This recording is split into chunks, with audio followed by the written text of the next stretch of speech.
السلام علیکم ناظرین کرام، آپ دیکھ رہے ہیں پروگرام دنیا میرے آگے پروگرام کی یہ اسپیشل نشست ہے، اور آج ہم بات کرنے جا رہے ہیں انتہائی اہم مسئلے پر، اور یہ مسئلہ ہے ختم نبوت کا اور ناموس رسالت صلی اللہ علیہ وسلم کا۔ جیسا کہ اللہ تعالیٰ نے خود اپنے کلام الہی میں ارشاد فرمایا، اعوذ باللہ من الشیطان الرجیم، بسم اللہ الرحمن الرحیم، ما کان محمد ابا احد من رجالکم وَلَكِنْ رسول اللہ وخاتم النبیین وَكَانَ اللَّهُ بِكُلِّ شَيْءٍ عَلِيمًا، کہ اللہ تعالیٰ کے جو نبی ہیں رسول اکرم صلی اللہ علیہ وسلم، وہ اللہ کے آخری نبی ہیں۔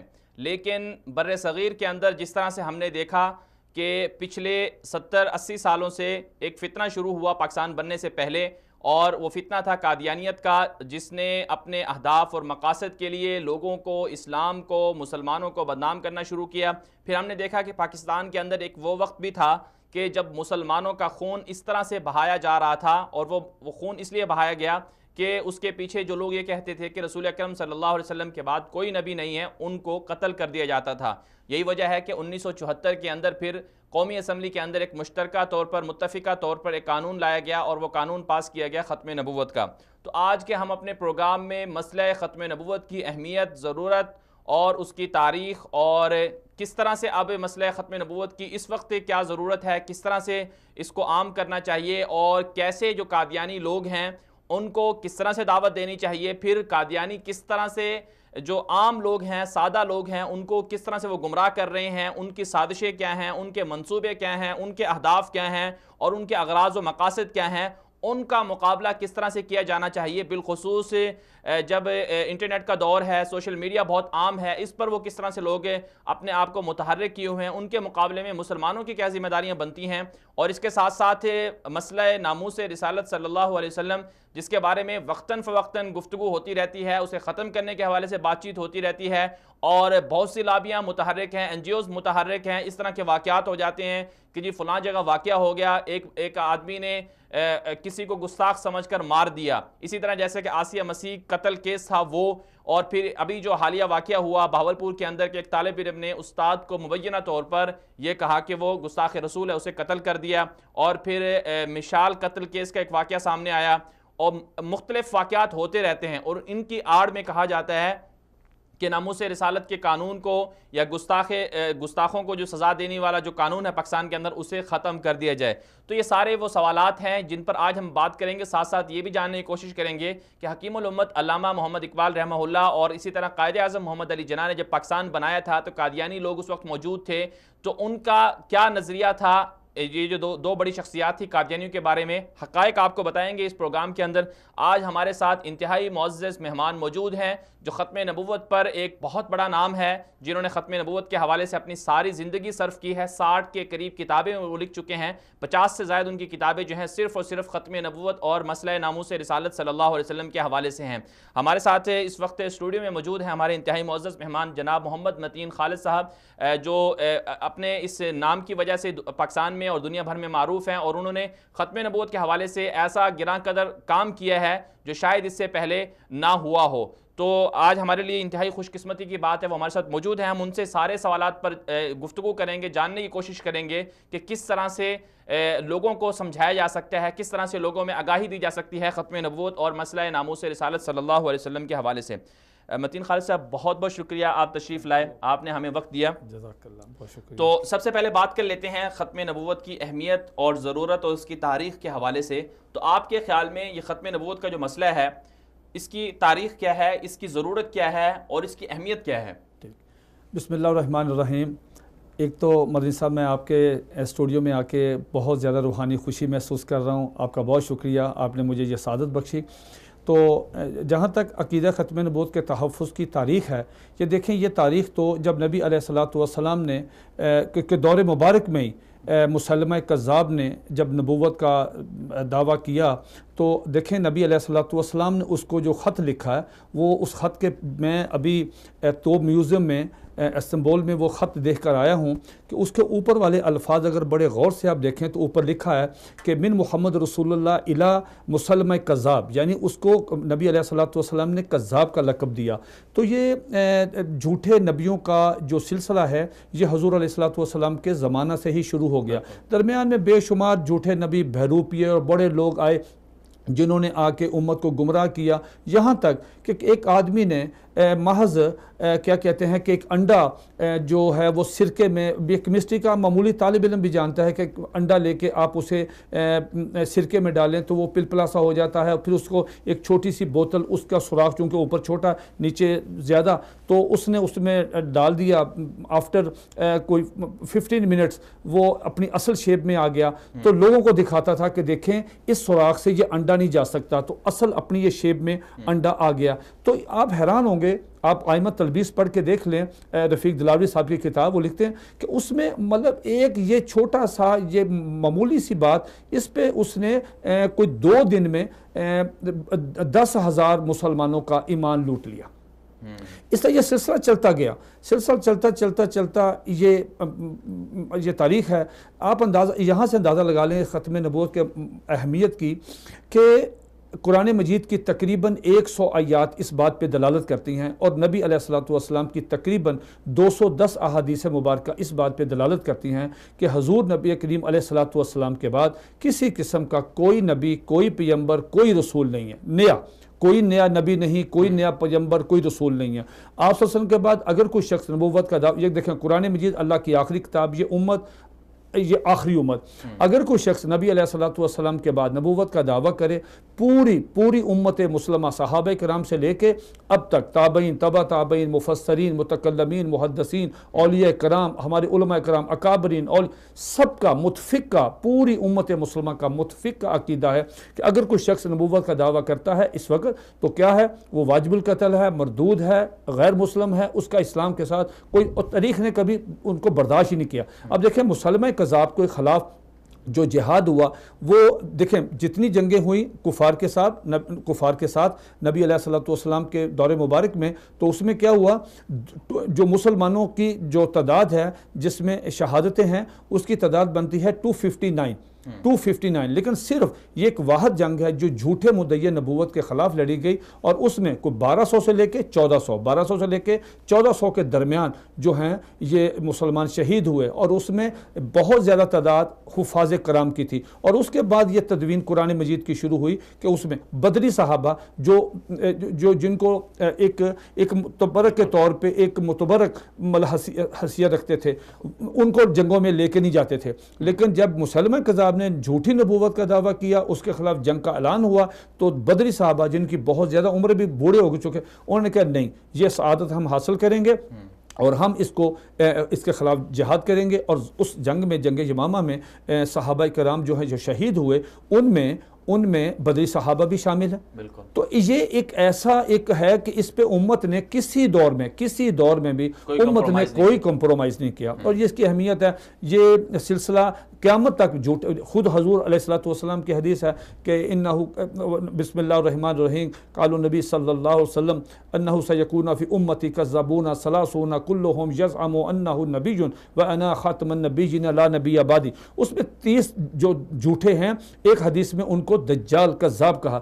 تو یہ سلسلہ چلے گا، اس میں متفقہ طور مسلمہ کذاب بھی اس میں شامل ہے، یہ 30 میں جو دجال اور کذاب ہیں۔ اور اس وقت پوری دنیا میں اور بالخصوص جو پاکستان میں ہے، یہ برے صغیر سے جو فتنہ اٹھا، فتنہ قادیانیت، جس کا بانی مرزا غلام احمد قادیانی، جس نے جھوٹی نبوت کا دعویٰ کیا، اور آج اس کے پیروکار جو ہیں پوری دنیا میں ہمارے اسلام کے خلاف تحریف قرآن کر کے، اور نوجوانوں کو اور بڑوں کو، چھوٹوں کو، عورتوں کو تبلیغ کر کے اپنی طرف کھینچتے ہیں، ان کا ایمان لوٹتے ہیں۔ تو یہ مرزا غلام احمد قادیانی، ہمارے بزرگ اکابرین یہ کہتے ہیں کہ یہ ان 30 دجالوں اور جھوٹے کذابوں میں شامل ہے جس کی پیشگوئی حضور علیہ الصلوۃ والسلام نے کی تھی۔ ٹھیک ہے، لیکن قادیانیت سے جس طرح سے آپ نے تاریخ بتا دی کہ ختم نبوت کی اہمیت تو اس قدر ہے کہ بدری صحابہ کرام نے بھی اپنی جانیں قربان کی اور وہ شامل ہو گئے اس میں، تو آپ کے خیال میں قادیانیوں کا مسلمانوں سے اختلاف کیا، یا مسلمان قادیانیت سے کیوں اختلاف کرتے ہیں؟ ایسی کیا چیزیں ہیں قادیانیت کے اندر کہ جس کی وجہ سے مسلمانوں کو روکا جاتا ہے کہ قادیانیت کے نہ بالکل قریب جائے، وہ اس سے ان کو کافر بھی قرار دیا گیا؟ ان کے ایسے کیا نظریات ہیں جس کی وجہ سے مسلمانوں کا قادیانیوں سے اختلاف ہے؟ ٹھیک، مدنی صاحب دیکھیں، میں آپ کے اسٹوڈیو میں بیٹھا ہوں، ممکن ہے یہ پروگرام قادیانی حضرات بھی دیکھتے ہوں. ہمارا پڑھا لکھا جو سیکولر اور لبرل طبقہ ہے وہ بھی قادیانی کو سپورٹ کرتا ہے. ہمارے قادیانی حضرات بھی ممکن ہے اگر دیکھ رہے ہوں تو میں ان سے درخواست کروں گا کہ میری بات کو ذرا غور سے سن لیں. پڑھا لکھا طبقہ ہمارا بھی دیکھتا ہے، میں ان سے درخواست کروں آپ کے سوال کا جواب. جی، اصل بات اگر میں قادیانیوں پہ کوئی بات کروں، کوئی آپ کو بتاؤں کہ ہم قادیانیوں سے ہیٹ کیوں کرتے ہیں، مسلمان ان کا بائیکاٹ کیوں کرتے ہیں، ہم ان کے خلاف کیوں جدوجہد کرتے ہیں، ہمارا پڑھا لکھا طبقہ کہتا ہے یار جب قومی اسمبلی نے ان کو غیر مسلم اقلیت قرار دے دیا پھر آپ ان کے پیچھے کیوں پڑے ہوئے ہیں؟ یہ بڑا سولر سوال ہے جو لبرل طبقہ اور ہمارا خود پڑھا لکھا طبقہ کہتا ہے کہ یار آپ کہاں تک آپ جائیں گے، کیا کریں گے؟ جب قومی اسمبلی نے 1974 میں آئین کی شق نمبر 106 اور 106 کے تحت ان کو غیر مسلم ڈکلیئر قرار دے دیا، پھر اب آپ ان کے خلاف کیوں یہ پروگرام کر رہے ہیں، لٹریچر شائع کرتے ہیں، تقریریں کرتے ہیں، کانفرنسیں کرتے ہیں، تو بائیکاٹ بھی کرتے ہیں مرضیوں کا، کہیں کوئی واقعہ بھی پیش آ جاتا ہے. میں اپنی بات نہیں کرتا. اگر میں اپنی بات کروں گا آپ کہیں گے یہ ملا ہے، یہ ہمیں وہ ملا کے نام سے ہماری تضحیق کرتے ہیں کہ یہ دیکھیں یہ ملا ہے. ٹی وی پہ دو باتیں یاد رکھیں پوری زندگی. میں قادیانی حضرات سے بھی مخاطب ہوں، وہ بھی غور سے سنیں اگر وہ پروگرام یہ دیکھ رہے ہیں. پوری دنیا میں ایک سنگل ون بھی قادیانی نہیں ہے. یہ میری تحقیق ہے اور اس آج تک یہ میرا چیلنج 10 سال سے موجود ہے. ڈیلی موشن پہ، یوٹیوب پہ یہ میری تقریر موجود ہے، آج سے 10 سال 12 سال پرانی ہے. کوئی قادیانی پوری دنیا میں، چھوٹا ہے بڑا ہے عورت ہے بچہ ہے مرد ہے مبلغ ہے غیر مبلغ ہے، میرا چیلنج ہے وہ آئے مجھے فون کرے اور میں اس سے جو حسب توفیق جو انعام ہے چیلنج کے طور پہ اسے میں اپنا 5000 روپیہ پاکستانی نقد انعام پیش کروں گا. کیا میرا چیلنج ہے کہ کسی قادیانی نے آج تک مرزا غلام احمد قادیانی کی ساری کتابیں نہیں پڑھی. جب ان کو پتہ ہی نہیں کہ مرزا غلام احمد قادیانی ہماری کتابوں میں کیا لکھ گیا ہے تو ان کو کیسے ان کی اصلاح ہوگی، وہ کیسے اپنی منزل تک.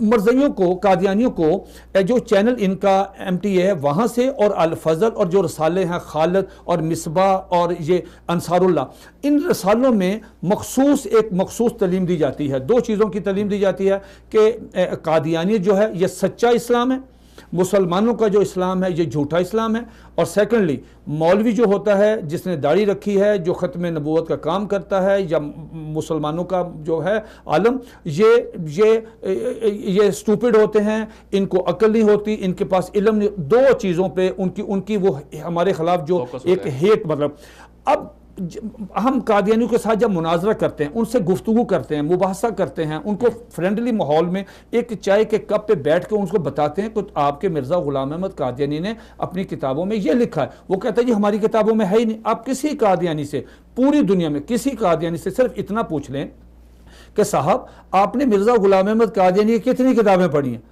یہ بڑا دلچسپ سوال ہے. وہ آپ سے کہے گا جی میں نے کتابیں پڑھی ہیں 3، میں نے پڑھی ہیں 2، میں نے پڑھی ہیں 4. جبکہ صورتحال یہ ہے کہ مرزا غلام احمد قادیانی کی 83 بکس ہیں. 83 بکس اس نے، وہ چھوٹی بڑی ہیں، ان کو انہوں نے 23 والیومز میں روحانی خزائن کے نام سے جمع کر دی. اب ایک کتاب اور ہے، وہ ہے تذکرہ، جو قادیانیوں کا قرآن مجید ہے، جس میں مرزا غلام احمد قادیانی نے سارا، میں اس طرف آتا ہوں. اس کے بعد ملفوظات ہیں، اس کی 10 جلدیں ہیں. اس کے بعد مجموعہ اشتہارات ہے، پھر مکتوبات ہیں. یہ ٹوٹل ملا کے راؤنڈ اباؤٹ تقریباً کوئی 100 کے قریب بکس بنتی ہیں. آپ دنیا کے کسی قادیانی سے پوچھیں کہ آپ قادیانی ہیں، آپ تبلیغ کرتے ہیں، فیس بک پہ، واٹس ایپ پہ مسلمانوں کے ساتھ لڑتے ہیں، اگریسو لینگویج استعمال کرتے ہیں. آپ یہ بتائیں آپ نے مرزا غلام احمد قادیانی کتنی کتابیں پڑھی؟ وہ کہے گا 2، 3، 4، 5 سے اوپر نہیں جائے گا.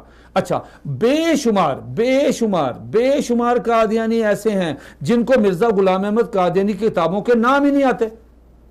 بے شمار قادیانی ایسے ہیں جن کے پاس مرزا غلام احمد قادیانی کی کتابیں کوئی 2-3 سے زیادہ ان کے گھروں میں نہیں. جب انہوں کو پتہ ہی نہیں کہ کیا ہم ان سے بات کرتے ہیں، ہم کہتے ہیں مرزا غلام احمد نے اپنی کتاب، مثال کے طور پہ اب میں اپنی بات نہیں کرتا. آپ کہیں گے جی یہ ملا ہے, یہ جھوٹ بول, وہ ہمارے لکھتے ہیں نیچے کمنٹس, آپ کا پروگرام چل رہا ہے اگر لائیو تو ظاہر ہے وہ نیچے دیں گے یہ ملا ہے, جھوٹ بولتا فلاں. دیکھیں بات کرتے ہیں دلیل سے, جس کے پاس دلیل ہو وہ گالی نہیں دیتا, وہ ابیوز. آپ دلیل سے بات کریں, ہم آرام سے پیار سے محبت سے آپ کو دعوت دیتے ہیں. میں کہتا ہوں میں اپنی بات نہیں کرتا, ہم چلتے ہیں سپریم کورٹ. سپریم کورٹ کے جج کوئی کسی مدرسے کے پڑھے ہوئے نہیں ہیں, وہ انگریزی قانون کے پڑھے لکھے ہوئے ہیں, یورپ کے پڑھے ہوئے ہیں, پاکستانی کوئی مطلب کسی دینی مدرسے کے ہندوستان کے, یا وہ جامعہ ازہر کے, مدینہ یونیورسٹی, مکہ یونیورسٹی, جامعہ اشرفیہ کسی اور کے پڑھے ہوئے نہیں ہیں. وہ تو ان کے پاس کیس گیا.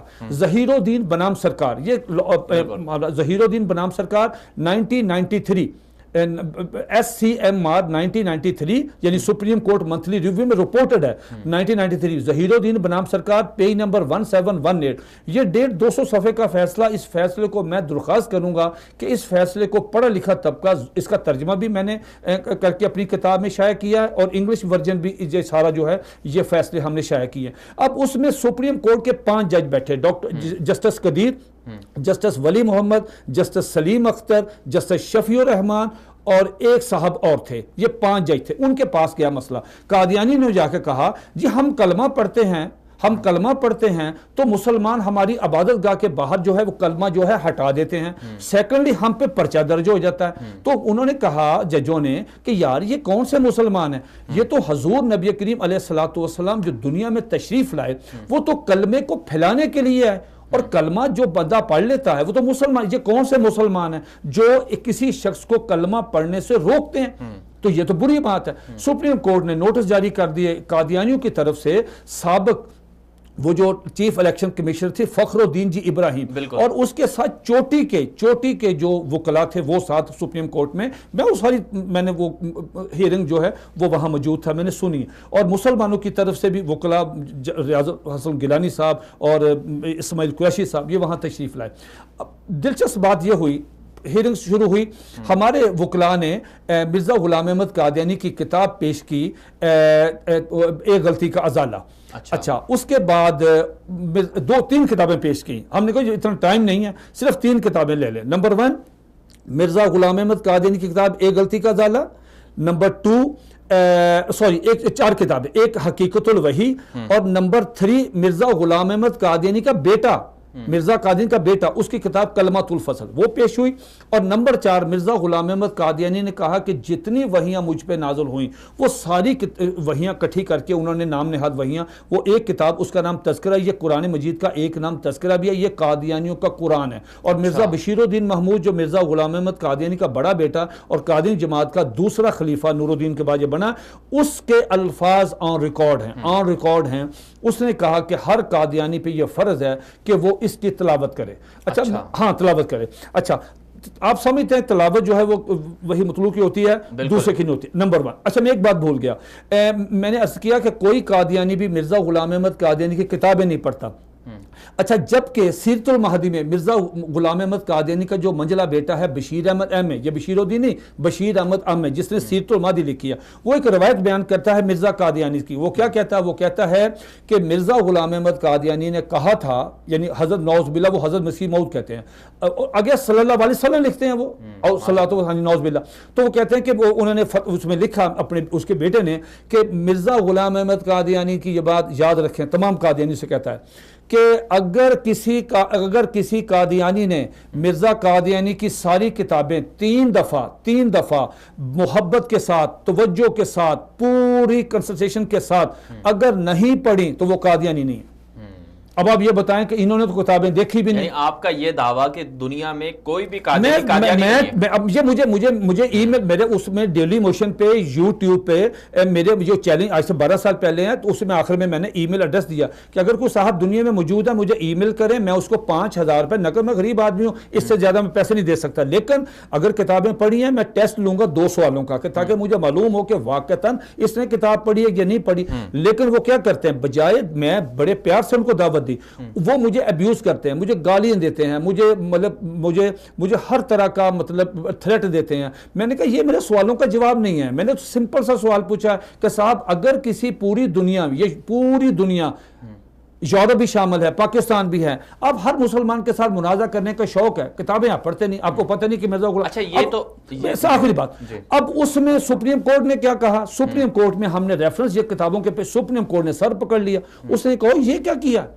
یہ مرزا صاحب نے اپنی کتابوں میں کیا یہ لکھا؟ پوچھا وکلا سے، وکلا چپ.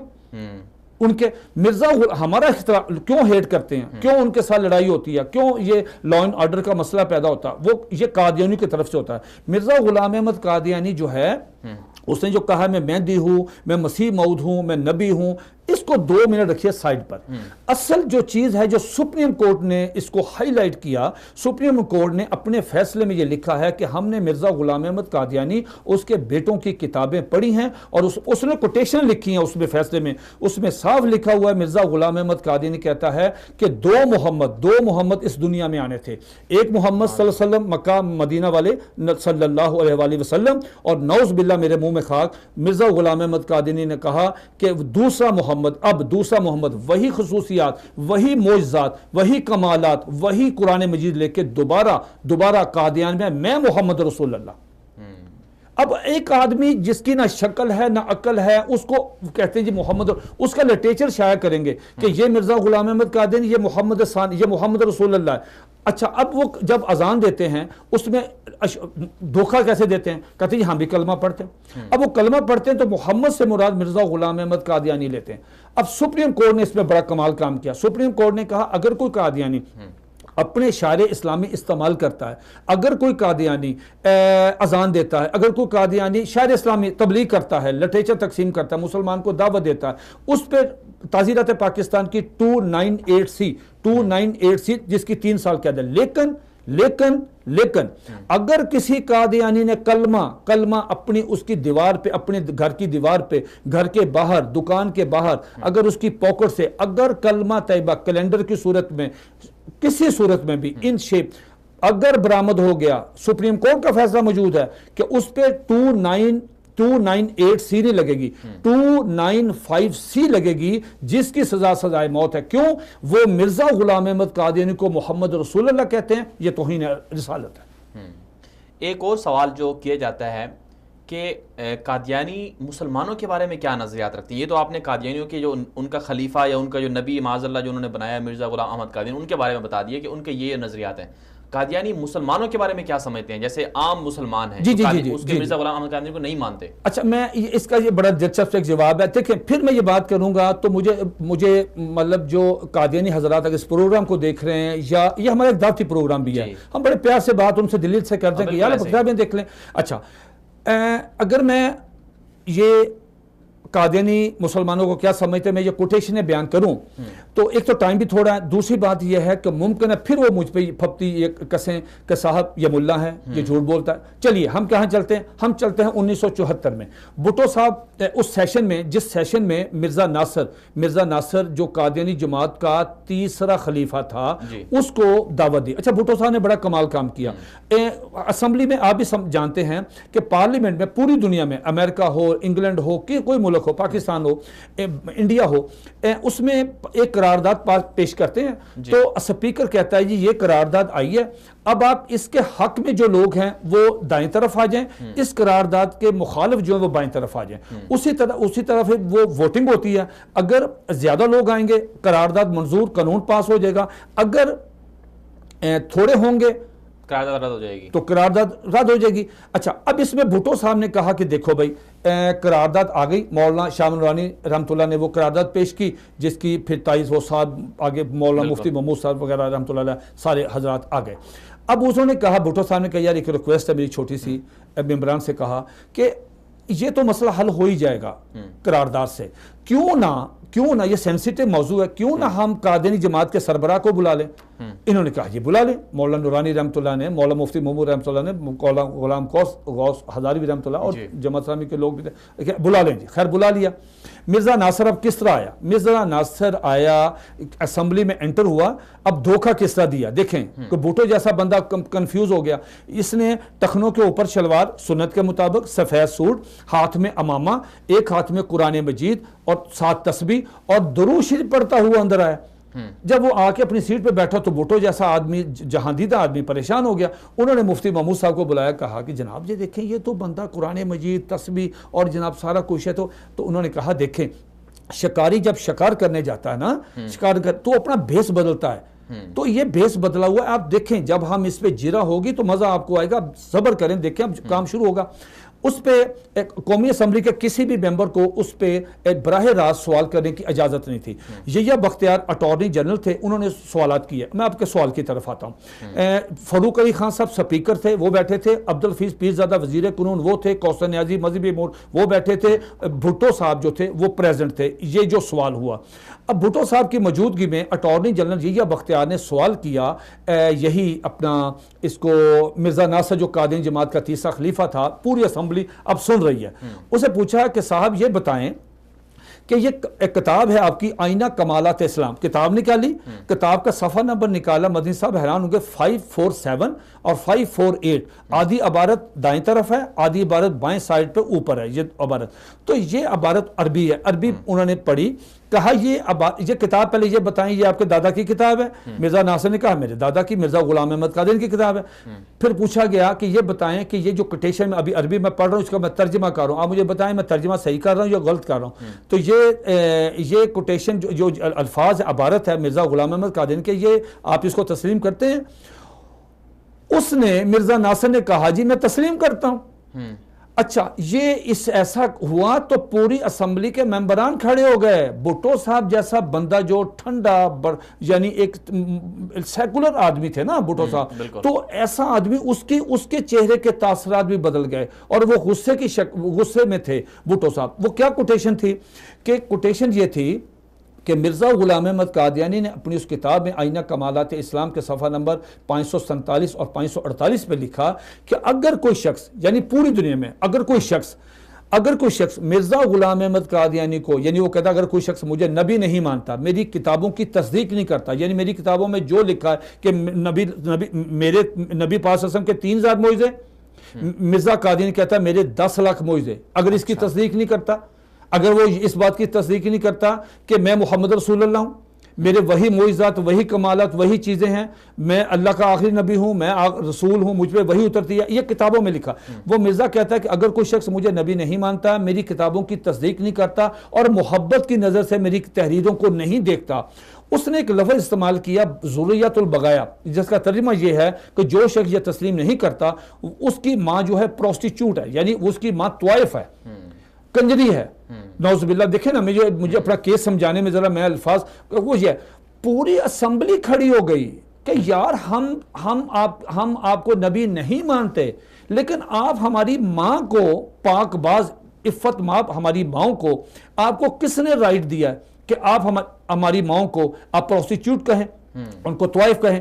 یہ کہتے ہیں لو, ان کا ایک نعرہ ہے لو فار آل ہیٹڈ فار نن, محبت سب سے, نفرت کسی سے نہیں.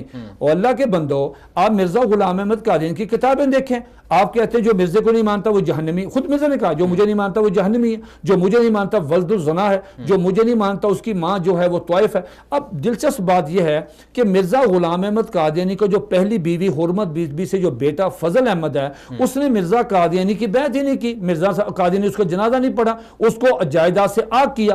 ہم پوچھتے ہیں کہ کیا یہ جو فتویٰ آئینہ کمالات اسلام والا ہے, یہ مرزا قادیانی کے بیٹے پہ فٹ ہوتا ہے یا نہیں ہوتا؟ بالکل. تو یہ ان کے نظر مسلمانوں کو, تو دیکھیں نا آپ, وہ مسلمانوں کا جنازہ نہیں پڑھتے, مسلمانوں کو بیٹی نہیں دیتے, ہاں ان کی بیٹی لے لیتے ہیں. کیا کہتے ہیں بشیر الدین نے کہا کہ جس طرح آپ عیسائی عورت سے شادی کر سکتے ہیں لیکن آپ عیسائیوں کو اپنی بیٹی نہیں دیتے, اس طرح مسلمانوں میں سے آپ ان کی بیٹی لے سکتے ہیں لیکن اپنی بیٹی ان کو نہیں دے سکتے. پیچھے تو یہ بائیکاٹ انہوں نے شروع کیا ہے. اور چلیں اس پہ آئیں گے کہ قادیانی کس طرح سے مسلمانوں کو دھوکہ دیتے ہیں, ورغلاتے ہیں, اور کس طرح سے قادیانی جو ہیں کمزور مسلمانوں کو قادیانی بنا رہے ہیں, اور پھر ان کا جو لو فار آل اور نان فار ہیٹر والا جو نعرہ ہے اس کا کیا مطلب ہے, کہاں وہ کس طرح سے اس کے ایکسپوز ہو رہے ہیں. اس پہ آئیں گے, لیکن ایک مختصر سی ناظرین کرام بریک لیں گے. اور ناظرین کرام, اگر آپ ہمیں اس پروگرام میں اگر آپ بھی شرکت کرنا چاہتے ہیں, یا آپ کے پاس کچھ ایسے سوالات ہیں جو آپ چاہتے ہیں کہ ختم نبوت کے حوالے سے پوچھنا چاہیں, یا آپ چاہتے ہیں کہ قادیانیت کے حوالے سے آپ کو کوئی ایسا شبہ ہے, کوئی ایسا اعتراض ہے جو آپ کرنا چاہتے ہیں تو آپ ہمارے اس وقت 24 اردو کے آفیشیل پیج پر لائیو یہ پروگرام چل رہا ہے اور باقی جگہ بھی آپ لوگ دیکھ رہے ہیں اسے، تو آپ کمنٹ کے ذریعے ہمیں سوال بھیج سکتے ہیں، ہم آپ کے سوال کا جواب بھی دیں گے. لیکن یہاں ایک مختصر سی بریک لیں گے، بریک میں واپس آئیں گے، ہمارے ساتھ رہیے گا.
ناظرین کرام، آج کی اس خصوصی نشست کے اندر ہم بات کر رہے ہیں مسئلہ ختم نبوت کے حوالے سے، اور قادیانی کیسے مسلمانوں کو کافر بناتے ہیں یا پھر قادیانی کیسے لوگوں کو ورغلاتے ہیں، کون کون سی جگہ قادیانیوں کے ہسپتال بنے ہوئے ہیں اور کون کون سی جگہ قادیانیوں نے ایسے اپنے رفاہی اداروں کے نام پر لوگوں کو ورغلا کر ان کو قادیانی بنا رہے ہیں. پھر پاکستان کے اندر مسئلہ ختم نبوت جو بنایا اور جو قانون پاس کیا گیا اس کو ختم کرنے کے لیے کس کس طرح سے کہاں سے کیا کیا سازشیں ہو رہی ہیں، یہ ساری کی ساری چیزیں ہم آپ کو بتا رہے ہیں اس پروگرام کے اندر. اور ساتھ ساتھ مسئلہ ناموس رسالت صلی اللہ علیہ وسلم پاکستان کے اندر اس پہ قانون موجود ہے، لیکن اس کو گرانے کے لیے کون کون سی لابیز اور کون کون سی این جی اوز کس طرح سے اپنی کوششیں کر رہی ہیں، ان کو کس طرح سے روکا جا سکتا ہے. یہ سارے کے سارے وہ سوالات ہیں، وہ ٹاپکس ہیں جن پر آج ہم اپنے پروگرام میں بات کر رہے ہیں. ہمارے ساتھ موجود ہیں پاکستان کے معروف سکالرز بھی ہیں اور کتابیں بھی لکھی ہیں، محقق ہیں، مصنف ہیں، جناب محمد متین خالد صاحب. متین خالد صاحب بات کر رہے تھے کہ قادیانی کیسے لوگوں کو دھوکہ دیتے ہیں، اور یہ خبریں بھی ہیں کہ قادیانی پہلے تو یہ کہتے تھے، ان کا نظریہ تھا کہ وہ اپنی قادیانی لڑکیوں کو مسلمانوں کو نہیں دیتے تھے، لیکن اب ٹرینڈ چینج ہو گیا ہے. اب قادیانی کسی کو اگر قادیانی کسی مسلمان کو قادیانی بنانا ہو تو وہ ان کو آفر کرتے ہیں پیسے کی، گھر کی، اور ساتھ ساتھ لڑکیوں کی بھی آفر کرتے ہیں. تو آپ کے خیال میں قادیانی کس طرح سے لوگوں کو ورغلاتے ہیں اور ان کو قادیانی بناتے ہیں؟ دیکھیں، میرے کافی سارے یہ میرے معاملات جو چیزیں ہیں یہ ساری میرے علم میں ہیں. بے شمار خواتین اور مرد حضرات جب بعد میں ان کو پتہ چلتا ہے تو یہ معاملات عدالتوں بھی گئے ہیں. یہ سارے میں اس کو مانیٹر بھی کرتا ہوں، سارے میرے علم میں ہیں لاہور میں. تو اس میں ایک بڑی عجیب بات ہے کہ خود میں نے پہلے عرض کیا، بیسک فنڈامنٹل وہی چیز ہے کہ خود قادیانی کو بھی نہیں پتا کہ وہ کہاں کھڑے ہیں. ان کے ساتھ دھوکہ ہوا ہے، خود قادیانی کے ساتھ دھوکہ ہوا ہے. اب ہمارے مسلمان کو کس طرح وہ دھوکہ دیتے ہیں؟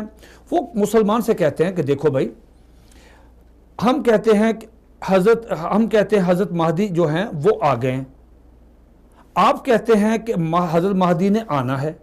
ہمارا اور آپ کا بس اتنا اختلاف ہے اور ہمارا کوئی اختلاف نہیں. ہم کل حضرت مہدی کا وہ کہتے ہیں مرزا غلام احمد قادیانی مہدی ہے، وہ آ گیا، اور جنہوں آپ کہتے ہیں ابھی آنا ہے، اچھا وہ کہتے ہیں یہی اختلاف ہے. ہم مرزا غلام احمد قادیانی کو صرف مہدی مانتے اور کچھ نہیں مانتے. اب کہتے ہیں کلمہ ہمارا ایک جیسا ہے، ہم نماز بھی آپ جیسی پڑھتے ہیں، ہم روزہ بھی رکھتے ہیں اور جھوٹ بول کر غلط ایفیڈیوٹ دے کے پاسپورٹ بنوا کے حج بھی وہ چلے جاتے ہیں. وہ کہتے مسلمان ایک بڑا پریشان ہوتا ہے کہ یار باقی چیزیں ساری ہمارے ساتھ ان کی ملتی جلتی ہیں, کچھ بھی نہیں ہے. باقی ہمارے مختلف مسائل کے درمیان جس طرح کچھ چھوٹے چھوٹے اختلافات ہوتے ہیں, ختم دلانا چاہیے نہیں جلانا چاہیے, فلاں رفع دین کرنی چاہیے, وہ کہتے ہیں یہ چھوٹا سا ایک ہمارا فقہی مارا ہے. آپ کہتے ہیں اس پہ وہ پھنساتے ہیں. ہمارا نوجوان کہتا ہے یہ تو کوئی مسئلہ نہیں کہ آپ کہتے ہیں امام مہدی آگے ہیں, ہم کہتے ہیں آنا ہے. تو وہ پھر اس کو ایک لالچ دیتے ہیں, اس کو کہتے ہیں کہ صاحب دیکھیں آپ آئیں, ہم آپ کو لون دیں گے, ہم آپ کو ایڈجسٹ کریں گے, اگر آپ پڑھے لکھے ہیں ہم آپ کو نوکری لے کے دیں گے. اب قادیانی پاکستان میں کی پوسٹوں پہ ہیں, جب وہ اپنا پورا انفلوئنس استعمال کر کے پیچھے سے آرڈر آتے ہیں چناب نگر ربوہ سے کہ بھی اس بچے کو آپ ایڈجسٹ کریں. اب بڑی دیر تک یہ موٹر وے میں وسیم جو تھا آئی جی, اب اس وقت بھی موجود ہے سروس میں میرا خیال, تو وہ انہوں نے جتنی بھرتیاں کی ہیں ان میں اکثریت قادیانیوں کی. اور یہ جتنی کی پوسٹ پہ ہم یہی تو مطالبہ کرتے ہیں کہ ان کا کوٹا جو ہے وہ پاکستان کی جو نادرہ کی مردم شماری کے مطابق اس اقلیت کو اتنا دینا چاہیے. یہ نہیں ہے کہ آپ اکثریت کے حقوق چھیننے شروع کر دیں. تو اس کے بعد پھر یہ اس نوجوان کو لالچ دیتے ہیں کہ بھئی ہم آپ کو ویزا دیں گے, ہم آپ کو مکان دیں گے, ہم آپ کو رشتہ دیں گے, لڑکی دیں گے, لڑکی کی تصویر واٹس ایپ کر دیتے ہیں. ایک مسلمان کا عام نوجوان سے آپ کیا توقع رکھتے ہیں کہ جو پڑھنے کے بعد تعلیم MBA کرنے کے بعد BSc آنر کرنے کے بعد سائنس کی ڈگری ڈاکٹر بننے کے بعد انجینئر وہ فارغ بیٹھا ہے, اگر کماتا ہے تو 20-25 ہزار تو بجلی کا بل دے کے گھر کے جو یوٹیلٹی بلز ہیں وہ نہیں پورے ہوتے. تو ایک شیطان آتا ہے, جس طرح حدیث کا مفہوم ہے, نبی علیہ الصلوۃ والسلام کے حدیث کا مفہوم ہے کہ انسان کی رگوں میں شیطان جس طرح خون دوڑتا ہے اس طرح شیطان دوڑتا ہے. اب وہ کہتا ہے کہ یار مجھے ان کا ہمارا آپس میں اختلاف ہی نہیں ہے, پھر وہ اپنی یہ آفر قبول کر لیتا ہے. لیکن اس بیچارے کو پتہ اس وقت چلتا ہے جب وہ پوری طرح اس نرغے میں آ جاتا ہے. اسی طرح ہماری مسلمان بچیاں جو یونیورسٹی میں پڑھتی ہیں ان کو قادیانی کہتے ہیں جی آپ آئیں میرے ساتھ شادی کریں, میرا بزنس ہے, میں آپ کو کینیڈا لے جاؤں گا, ہمارا یہ ہے ہمارا. وہ کہتی جی آپ تو قادیانی ہیں. اس نے کہا آپ چلے جائیں ہماری ویب سائٹ پہ. اب ان کی گوگل پہ جو ویب سائٹ ہے اب دیکھیں کہ www.alislam.org, وہ کلک کرتے ہیں, آگے جاتے ہیں, کلمہ لکھا ہوا. وہ کہتے ہیں کلمہ یار یہ کلمہ بیسک یہی تو چیز ہے مسلمان اور غیر مسلمان درمیان ایک تفریق, اور یہی چیز ہے. جب وہ اس سے دیتے ہیں دھوکہ, لیکن ہڈن چیزیں ہیں, وہ چیزیں یہ ہیں کہ مرزا غلام احمد قادیانی کہتا ہے میں محمد رسول اللہ, اس کا بیٹا کہتا ہے کہ جی میرا والد جو مرزا غلام احمد وہ محمد رسول اللہ, اس کے مرید جو ہیں جو اس دور میں تھے وہ مرزا غلام احمد قادیانی کی شان میں نظم ایک ان کا مرید بڑا مشہور ہے جسے سپریم کورٹ نے اپنے فیصلے میں نقل کیا کہ ظہور الدین اکمل, اس وہ شاعر تھا بڑا, تو اس کو حضرت حسان کا درجہ دیتے ہیں. اس نے ایک نظم لکھ کے مرزا غلام احمد قادیانی کو پیش کی, اور پہلے سنائی پھر پیش کی فریم کی صورت میں. تو مرزا غلام احمد قادیانی نے وہ نظم لے کے اپنے گھر لے جا کے ڈرائنگ روم میں لگائی. یہ الفضل کا روزنامہ الفضل کے میں یہ درج بات ہے. حالانکہ چاہیے یہ تھا کہ اگر مرزا غلام احمد قادیانی محمد رسول اللہ آپ کہیں کہ نہیں تھا, اگر کو قادیانی سنتا تو اس کو تھپڑ مارنا چاہیے تھا, اس کو کہنا چاہیے خبردار تم نے یہ بات کیا کی ہے, غلط بات کر رہے ہو, چلو اس کو کاٹو, اس کو ختم کرو, پھینکو, میں تو محمد رسول اللہ نہیں. اب اس کے شعر کیا ہیں, اب اس کے شعر کے میں آخری ٹائم تھوڑا میں اس کی نظم کے آخری جو شعر ہیں وہ جو سپریم کورٹ نے نقل کیے ہیں اپنے فیصلے میں, وہ میں آپ سے عرض کرتا ہوں. اس نے لکھا کہ محمد پھر اتر آئے ہیں ہم میں, یعنی اشارہ کر کے مرزا غلام احمد کہ دوبارہ محمد پھر اتر آئے ہیں اس جہاں میں, اور آگے سے بڑھ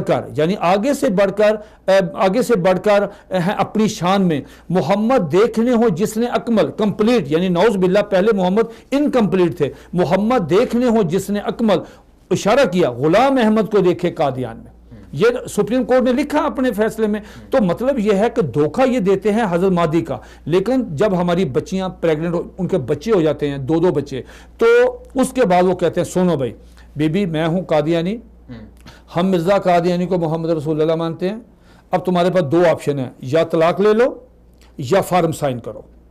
ٹھیک, اب جس باپ کی 3-4 بیٹیاں، اگر یہ بیٹی طلاق لے کے گھر آ جاتی ہے تو باپ تو ہارٹ اٹیک سے مر گیا، اور یہ جو بچی ہے اب اس کے پاس ہے کہ اس کا ایمان، اس کے والدہ نے کتنی تربیت کی ہے، ہمارے کتنے گھروں میں ختم نبوت کا درس دیا جاتا ہے، تو اگر اس بچی کا ایمان مضبوط نہ ہوا تو یہ کہے گی کہ نہیں میں کمپرومائز کرتی ہوں، میں اس عمر میں میرا والد مر جائے گا، میری 3 بہنیں پہلے بیٹھی ہوئی ہیں، میں بے شمار لڑکیوں نے سائن کر دیے، ہم گئے ان کے پاس من سماج، انہوں نے کہا کہ ہمیں کون قبول کرے گا، ہم طلاق لے لیتی ہیں۔ یعنی قادیانی مسلمان لڑکیوں سے دھوکہ دیکھیں یونیورسٹیز میں کالجز میں، اور ان کو مطلب جس طرح محلے میں ایک سوٹر بوٹر گاڑی شاڑی اور ان کے تعلق بنا کے کہنا جی ہم کینیڈا شفٹ ہوں گے اور ہمارا تمہارا اختلاف نہیں ہے، اور جب وہ ہو جاتا ہے سارا اور 1-2 بچے پیدا ہو جاتے ہیں، اس کے بعد وہ کہتے ہیں جی اب بتائیں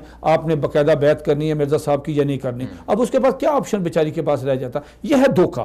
اگر آپ شروع میں بتائیں کہ ہم ہیں قادیانی اور ہم مرزا غلام احمد قادیانی کو محمد رسول اللہ مانتے ہیں، پھر وہ بچی کہے گی نعوذ باللہ میں مسلمان، اب جب سارا پانی، یہ ہماری بدقسمتی یہ ہے کہ ہمارے گھروں میں تحفظ ختم نبوت کا درس نہیں ہوتا، ہم اپنی بچیوں کو، بہنوں کو، بھائیوں کو بتایا نہیں جاتا، ناموس رسالت، بالکل صحیح بات ہے، جب ہم بچوں کو ہم بتائیں گے نہیں تو پھر اسی طرح ایمان لٹے گا۔ اچھا ایک اور بھی قادیانیوں کا دھوکہ، یہ تو یونیورسٹی والے جو بچیاں اسٹوڈنٹس جو پڑھ رہے ہیں ان کو یہ ورگلاتے ہیں، اور ساتھ میں ہم نے یہ بھی سنا، یہ بھی خبریں ہیں کہ یہ بچوں کو اسکالرشپ کے نام پر دھوکہ دیتے ہیں کہ آپ کو امریکہ کی اسکالرشپ دلوا دیں، جیسے کہ آپ نے بھی کہا کہ روزگار کے چکر میں، اور ان کے اپنے بندے بھی کچھ کی پوسٹوں پہ ہوتے ہیں، وہ ان کو آگے روزگار بھی لاتے ہیں۔ ایک اور جو طریقہ ہے کہ غریب جو لوگ ہیں پاکستان کے اندر ان کو یہ لوگ دھوکہ دیتے ہیں، کہتے ہیں کہ آپ کی بیٹی کی شادی نہیں ہوئی ہے، ہم آپ کو جہیز دیں گے، شادی کروائیں گے، اور اسی طرح سے باقی جو عام لوگ ہیں، اس طرح کوئی بندہ بیمار ہے اس کا علاج نہیں ہو رہا تو انہوں نے ایسے ہسپتال بنائے ہوئے ہیں، ان کو فری علاج دیتے ہیں، کیمپ لگاتے ہیں، مختلف اس طرح کے فری کیمپ لگاتے ہیں میڈیکل کے، وہاں پر جا کے، تو یہ بھی چیزیں ہو رہی ہیں پاکستان کے اندر، کہاں ہو رہی ہیں؟ مجھے صاحب بہت زیادہ، اب دیکھیں کہ یہ بلڈ پریشر، ہارٹ اٹیک ایک معمولی مسئلہ ہے، تو جہاں قادیانی کے محلے میں رہتا ہے اسے پتہ چلتا ہے کہ میرے 3 گھر چھوڑ کے کسی آدمی کو ہارٹ اٹیک ہوا تو وہ اس کے گھر جاتا ہے، فروٹ لے جاتا ہے، سلام کرتا ہے، اسے کہتا ہے جی کہ آپ کا یہ جو آپ کا ہارٹ اٹیک ہے ہوا آپ کو، یا آپ کی انجیوپلاسٹی فلاں آپ کا جو آپریشن ہے دل کا، اس پہ کتنا خرچ آئے گا۔ اب عام ہاسپٹل جو ہیں وہ 3 لاکھ 4 لاکھ 5 لاکھ، جو گورنمنٹ کا PIC ہے وہاں بھی خرچہ ٹھیک ٹھاک ہوتا ہے، وہ اسے ایک آفر کرتا ہے، اسے کہتا ہے دیکھیں جی آپ میرے ساتھ ربوہ چلیں، طاہر دل کا ہسپتال، طاہر انسٹیٹیوٹ جو ہے دل کا ہسپتال، آپ جائیں، ہم آپ سے کچھ نہیں لیں گے، ہم فی سبیل اللہ، ہم انسانی خدمت کرتے ہیں، آپ آئیں۔ وہ بندہ ٹریپ ہو جاتا ہے کیونکہ ہارٹ اٹیک ہے نا، اس کے بعد 2-3 لاکھ روپے نہیں ہے، وہ آج اس کو لے آتے ہیں اپنی گاڑی پہ لے کے جاتے ہیں، جو فیملی ساتھ گئی اس کو اپنے گھروں میں، وہاں تبلیغ، وہ دیکھتے ہیں کہ یار یہ نماز پڑھ رہے ہیں، روزہ رکھ رہے ہیں، تبلیغ کر رہے ہیں، اذان دے رہے ہیں، قرآن مجید پڑھ رہے ہیں، تو یہ ہے دھوکہ۔ اس کے بعد اس کا علاج کرتے ہیں، علاج کے بعد ڈاکٹر جو ہے وہ اس کو اپریشیٹ کرتا ہے، آپریشن کرتے ہیں، آپریشن کامیاب ہو جاتا ہے، اس کو میڈیسن دیتے ہیں، میڈیسن دینے کے بعد اسے کہتے ہیں کہ صاحب یہ میڈیسن آپ نے ہر ہفتے آنا اور ہم آپ کو نا یہ میڈیسن فری دیں گے۔ اب مجھے بتائیں اس کے بعد کہاں وہ بندہ جب آتا ہے محلے میں، میرے جیسا بندہ اسے کہتا ہے یار قادیانی جو ہیں یہ نان مسلم ہیں، ان کو اسمبلی نے غیر مسلم کلیئر کرا دیا، ان کے عقائد یہ ہیں، وہ ہمارے ساتھ لڑتا ہے، وہ کہتا ہے آپ کون ہوتے ہیں، وہ آپ سے زیادہ اچھے ہیں، وہ ان کا ڈیفینڈ کرتا ہے۔ تو مطلب اس طرح کی زلزلہ والی جو صورت کبھی ہو جائے، سیلاب کی کبھی صورت ہو جائے، محلے میں پانی، اچھا عید میں کیا کرتے ہیں، میرے محلے میں مجھے پتہ چلا کہ وہ ہمارے کوئی 15-20 گھر چھوڑ کے ان کا گھر ہے، تو مجھے عید کے بعد پتہ چلا کہ صاحب انہوں نے ایک پیکج بنا کے جس میں ایک بوری ہے آٹے کی، چینی ہے، اس میں جناب پتی چائے کی ہے، چاول کی بوری ہے، اور جناب اس میں سوٹ ہیں سفید رنگ کے گرمی کے لحاظ سے کاٹن کے، اور جناب تحائف ہیں بچوں کے، وہ پورا پیکٹ بنا کے لوگوں کے گھروں میں دے رہے ہیں، اور لوگ ان کو ویلکم کر رہے ہیں، لوگ ان کو جفیاں ڈال رہے ہیں، لوگ ان کو سلام کر رہے ہیں۔ اب اگر ہم وہاں پہ یہ بات کرتے ہیں تو وہ کہتے ہیں نہیں یہ اچھے لوگ ہیں، یہ بہت ہے خوش اخلاق ہیں۔ اور ان میں سے اگر کوئی بندہ وہ گھیر لیتے ہیں، اسے کہتے ہیں جی آپ ہمارے ساتھ دعوت دیتے ہیں کہ آپ ہمارے جائیں، دیکھیں تو صحیح ہم کون ہیں. وہاں جا کے وہی سوال کہتے کہ ہم کہتے ہیں امام مہدی آ گیا، آپ کہتے ہیں آنا ہے، ہمارا آپ کا کوئی اختلاف نہیں ہے. اس پہ ہمارے بیسیوں اچھا، ویسے آپ کے خیال میں پاکستان میں قادیانیوں کے کہاں کہاں ہسپتال ہیں، کتنے ہیں، اور یہ سالانہ کتنا آپ کے اندازے میں خرچ کرتے ہوں گے اس طرح کے لوگوں کو گھیرنے میں، اور کتنے لوگ ان کی بات مانتے ہیں؟ دیکھیں پہلی بات تو یہ ہے کہ ربوہ جو ان کا مرکز ہے وہاں پہ ہاسپٹل ہیں، اور یہ کام کہاں کرتے ہیں؟ یہ کرتے ہیں یہ سندھ کے جو مضافات ہیں، محمود آباد، غریب، ہاں جی، تھر کے، یہ آپ شکر گڑھ کی پٹی پہ چلے جائیں، وہاں پہ بے شمار لوگ غریب ہیں. وہاں پہ یہ اپنا پہلے عبادت گاہ بنا کے پھر چھوٹی سی ڈسپینسری کہ یہاں ڈاکٹر بیٹھے گا، فری میڈیسن دے گا، اور کسی آدمی کو راشن چاہیے آپ کو راشن مل جائے گا. یہ غریب تو اچھا آپ نے فرمایا یہ ہر قادیانی کو اپنے خلیفہ کی طرف سے یہ حکم ہوتا ہے، اگر اس نے اپنے خلیفہ کی ان گڈ بکس میں آنا ہے، دین وہ کیا کرے گا؟ وہ کہتے ہیں جی مرزا خلیفہ پوچھتا ہے کہ مثلا آپ پوچھتے ہیں، اب میں آپ سے پوچھتا ہوں کہ آپ کا سٹیٹس کیا؟ آپ بتائیں گے کہ میں ایم اے ہوں، M A political science, LLB ہوں، میں نے مدینہ یونیورسٹی سے یہ کیا، M.Phil کیا. میرا پوچھیں گے یہ میں نے یہ کیا، MA کیا، فلاں. ان سے پوچھتے ہیں کہ آپ کا سٹیٹس کیا ہے؟ تو قادیانی اپنا یہ نہیں بتاتا کہ میں MA فلاں ہوں، وہ کہتا ہے جی 2 پھل 3 پھل 1 پھل، میں اس پہ یہ سب پھل پہ میں کوشش کر. وہ ہمیں پھل کیا ہے؟ پھل ہے کہ کسی بھی مسلمان کو آپ نے قادیانی کیا، کتنوں کو کیا؟ 2 کو کیا 2 پھل، 3 کو کیا 3 سٹار، 4 سٹار، 5 سٹار. ہر قادیانی پوری دنیا میں، ہر قادیانی مرزا اپنے خلیفہ کی ان گڈ بکس میں آنے کے لیے وہ اپنی کمائی کا پیسہ لگاتا ہے، بیٹی دیتا ہے، اس کو ویزا لے کے دیتا ہے، اس کو لون دیتا ہے، اس کو علاج کراتا ہے. وہ کہتا ہے کسی طریقے سے میرے سٹیٹس میں آ جائے کہ میرے پاس 1 پھل ہے، 2 پھل ہیں، 3 پھل ہیں. جب ایک لڑکے کو وہ قادیانی ویزا دے دیتے ہیں اور وہ ہوتا، اس کے بعد اسے کہتے ہیں بھائی فیملی کو بلاؤ، فیملی کا فارم بھی فل اپ کرواؤ.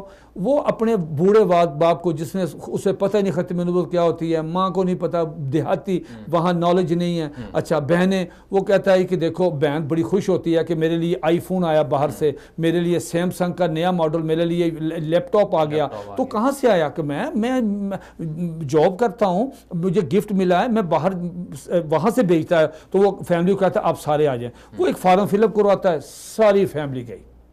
ٹھیک، اس کے بعد پھر چچا ماما تائے سارے ہوتے ہیں، وہ اس کو فون کرتے ہیں اور یار جو آپ نے تنظیم جوائن کیا ہمیں بھی اس کا ممبر بنا دو یار. ظاہر بات ہے یہ ایک لالچ ہے نا جی، بچنا اس نے ہے جس نے ختم نبوت پہ، جس کا ایمان ہوگا، گھر میں تدریس ہوگی، اسلام کے بارے میں معلومات ہوگی. ادروائز اگر مطلب نہیں ہوگا تو بڑا کام خراب ہوگا. لیکن اس کے باوجود الحمدللہ رب العالمین کہ ہمارے پاکستان میں پوری دنیا میں جس طرح آپ یہ پروگرام کر رہے ہیں، آپ حصہ ڈال رہے ہیں، اللہ آپ کو بہت خوش رکھے. پوری دنیا میں کیا ہو رہا ہے کہ تنظیمیں، آپ جیسے پڑھے لکھے ادارے جو ہیں وہ شعور دے رہے ہیں اور بے شمار لوگوں کو شعور ملا ہے. اچھا جی بالکل ٹھیک ہے، دے رہے ہیں. ایک اور بات جو ہے، جیسے کہ آپ نے کہا کہ قادیانی لوگوں کو موبائل دیتے ہیں، لیپ ٹاپ دیتے ہیں، لوگوں کو اگر بچے ہیں ان کو جابز کی آفر کرتے ہیں، کسی کو کینیڈا، کسی کو برطانیہ اور بڑے بڑے ملکوں میں ویزے دلواتے ہیں.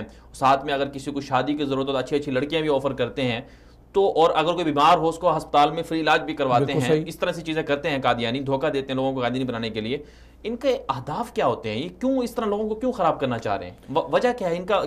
اس کے پیچھے پورے کے پورے قادیانی سیٹ اپ کے پیچھے یہ کیا پیچھے ہے؟ کیا چیز ہدف کیا ہے؟ جی میں عرض کرتا ہوں، آپ نادرہ کا جو مردم شماری کیا ہے وہ ابھی جسٹس شوکت صدیقی نے اپنے فیصلے میں اس کی تعداد لکھی ہے.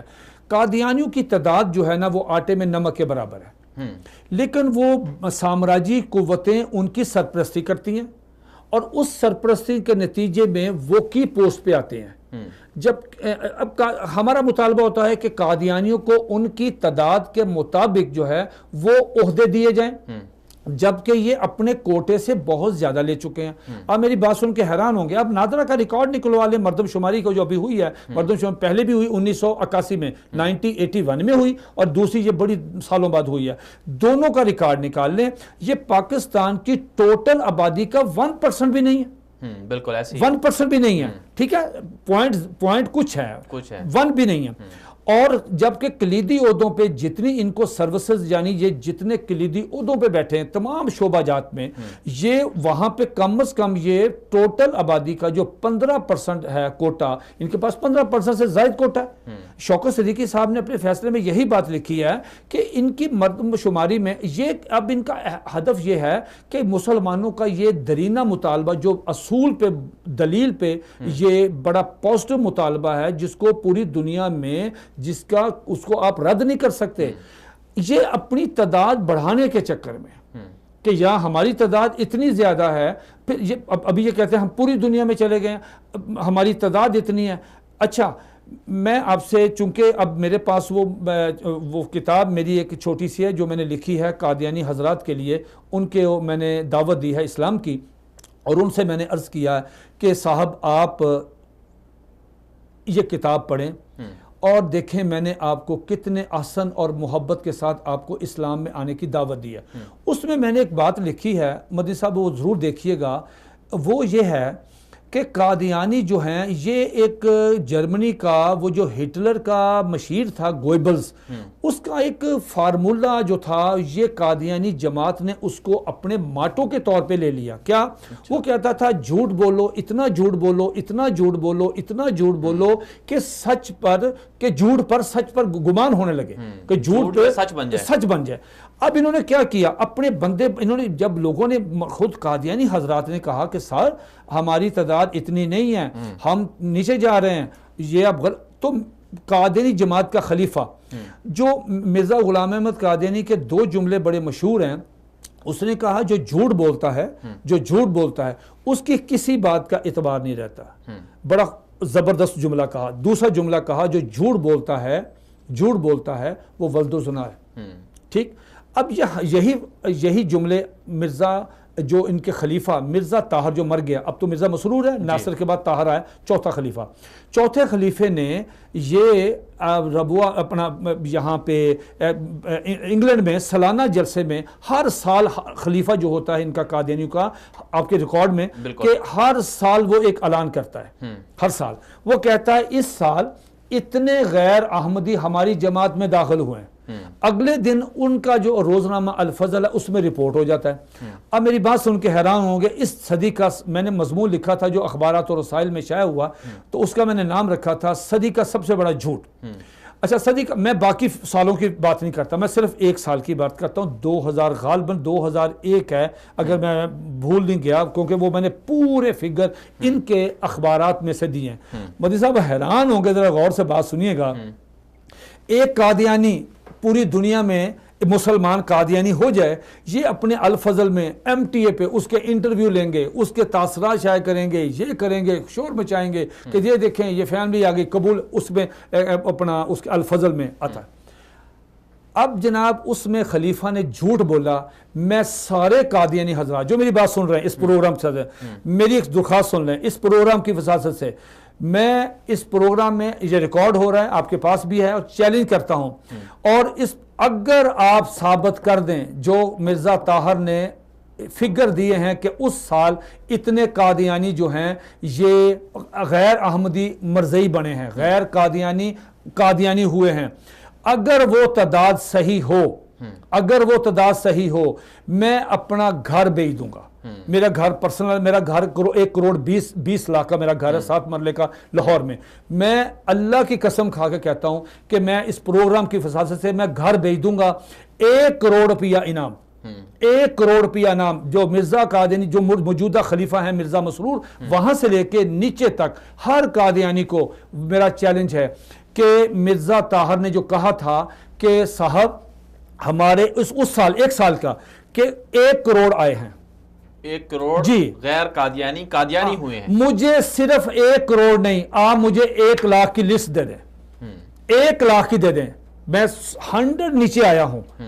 آپ 1 لاکھ کی نہ دیں مجھے 50,000 کی دے دیں, لسٹ دیں, آپ کے پاس لسٹ ہے نا, تو لسٹ دے دیں مجھے کہ یہ 50, آپ نے 1 کروڑ کہا, میں نے آپ کو 50 لاکھ نہیں, 10 لاکھ نہیں, 5 لاکھ نہیں, 1 لاکھ نہیں, میں آپ سے صرف 50,000 مانگتا ہوں. پروگرام ریکارڈ رکھا لیں, میں مجرم ہوں آپ کا, پوری دنیا میں مجرم ہوں اگر میں آپ کو 1 کروڑ پہ انعام نہ دے سکوں.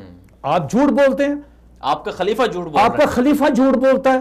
آپ کی بنیاد جو آپ نے اپنے لوگوں کو ایک نیا حوصلہ دیا کہ نہ گھبرانا نہیں ہے, اس سال 1 کروڑ ہوا, کہاں ہوا وہ آپ کو, اس لیے کہ کہیں آپ نہ ادھر چلے جانا.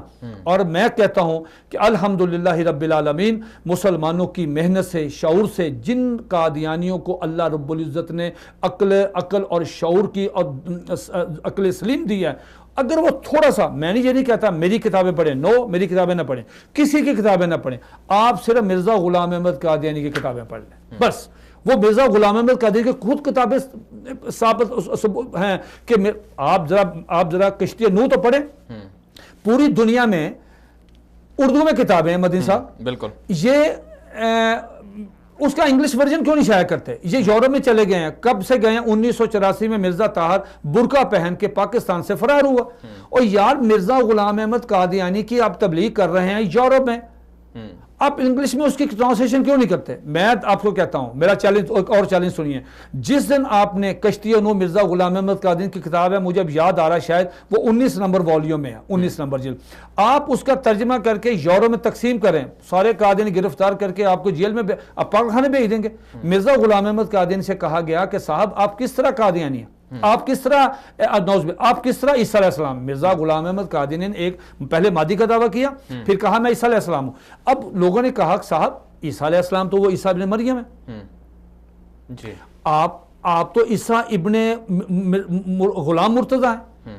انہوں نے جس عیسیٰ نے آنا ہے قرب قیامت, ان کا نام عیسیٰ ہے, آپ کا نام مرزا غلام احمد ہے. جنہوں نے آنا ہے ان کی والدہ کا نام مریم ہے, آپ کی والدہ کا نام چراغ بی بی ہے. جنہوں نے آنا ہے وہ اللہ کی قدرت سے بغیر باپ کے پیدا ہوئے, آپ کے والد کا نام غلام مرتضیٰ. آپ کس طرح؟ مرزا غلام احمد نے کشتی نو غالباً 19 نمبر والیوم میں میرا خیال یہ کتاب موجود ہے, اس کا صفحہ نمبر 51. اب 51 صفحہ نکالیں, قادیانیوں کے لیے آج تک یہ شرمندگی کا باعث ہے. ہم نے فیس بک پہ ہمارے دوستوں نے یہ حوالہ دکھا کے ایک قادیانی کو مسلمان کیا. یہ حوالہ کریں ترجمہ اس کا اور اس کا انگلش ورژن میں, اور تقسیم کریں یورپ میں, دیکھیں یورپ آپ کے ساتھ کرتا کیا. اس میں کیا لکھا؟ مرزا غلام احمد قادری, نعوذ باللہ میرے منہ مخاک, مرزا غلام احمد قادری نے اس کا جواب دیکھا, کتنا سٹوپڈ جواب دیا. مرزائی کتابیں نہیں نہ پڑھتے, جب پڑھتے ہیں کہیں گے جی یہ متین خالد صاحب, آپ پڑھیں, جائیں ویب سائٹ پہ دیکھیں. تو مرزا غلام احمد قادری نے کہا کہ میں اس طرح عیسیٰ بنا ہوں کہ نعوذ باللہ میرے منہ میں خاک, کہ مرزا غلام احمد قادری نے کہا کہ اللہ تعالیٰ نے میرے ساتھ انٹرکورس کیا جس کے نتیجے میں پریگننٹ ہوا, اور یہ پریگننسی جو ہے یہ 10 منتھ میں رہی, 10 منتھ. آفٹر 10 منتھ مجھے درد ذیل ہوئی, اور اس کے بعد میری ڈیلیوری ہوئی, اور میرے میں سے میں نکلا, میں عیسیٰ علیہ السلام. یہ مرزا غلام احمد قادری نے اپنی کتاب میں اس قدر مضحکہ خیز اور اس قدر سٹوپڈ یہ جواب ہوتا ہے کہ آپ اس طرح عیسیٰ بنتے ہیں. یہ تو ہے اسٹوری. آپ نے جو کتابیں نہیں پڑھی تو آپ کو وہ مشکل میں ڈال گیا. آپ مجھے پہلے اس کا جواب دیجئے کہ اس طرح عیسیٰ بنتے ہیں.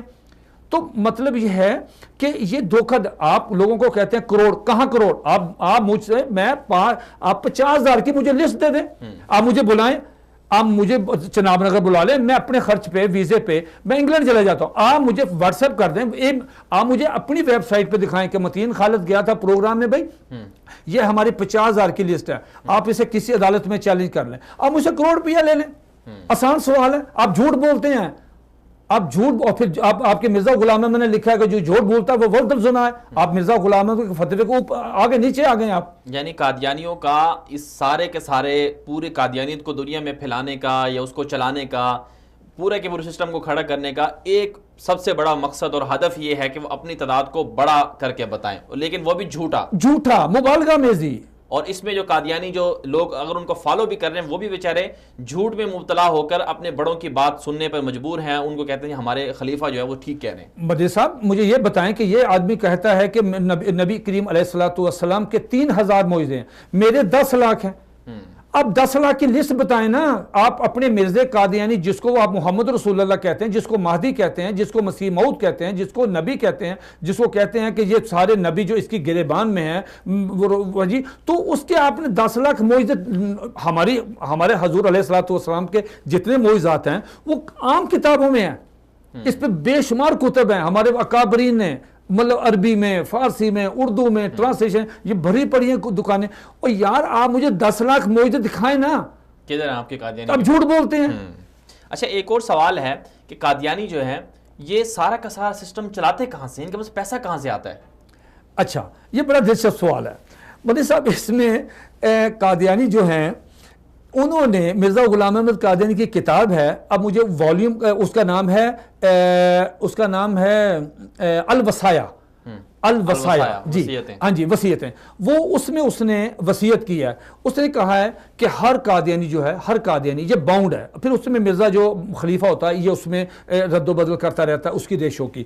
اب ہر قادیانی جو ہے اس پہ فرض ہے, وہ ٹیوشن پڑھاتا ہے, ٹیچر ہے, پروفیسر ہے, جو مرضی کاروبار کرتا ہے, بزنس مین ہے, جو مرضی ہے, خاتون ہے, مرد ہے, بچہ ہے, عورت ہے, یہاں تک اگر کسی بچے کو پاکٹ منی ملتی ہے وہ بھی شامل ہے, وہ اپنی آمدن کا 20% جو ہے وہ قادیانی جماعت کو دے گا. یہ بات ذہن میں رکھیں, دے گا ہر بندہ قادیانی, ہر قادیانی فرض ہے منتھلی ان کی.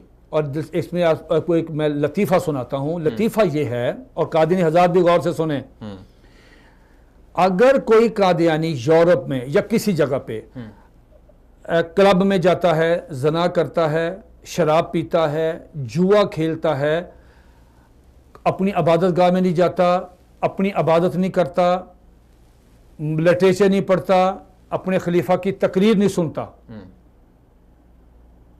قادیانی جماعت کو, قادیانی خلیفہ کو اس پہ کوئی اعتراض نہیں. کبھی اس کو شو کاز نوٹس نہیں آئے گا کہ آپ نے شراب پی ہے, آپ نے زنا کیا ہے, آپ کلب میں جائے ہیں, سود کھاتے ہیں, آپ جوا کھیلتے ہیں. نو, اس کو کوئی مسئلہ نہیں. کبھی شو کاز نوٹس کوئی نہیں پوچھے گا, نہ مربی نہ کوئی نہیں پوچھے گا. اگر کوئی قادیانی پوری دنیا میں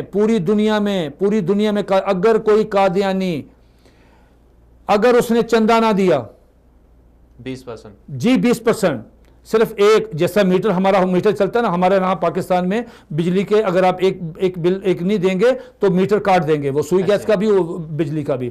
تو اگر وہ آپ چندہ نہیں دیں گے آپ کو جماعت سے نکال دیں گے.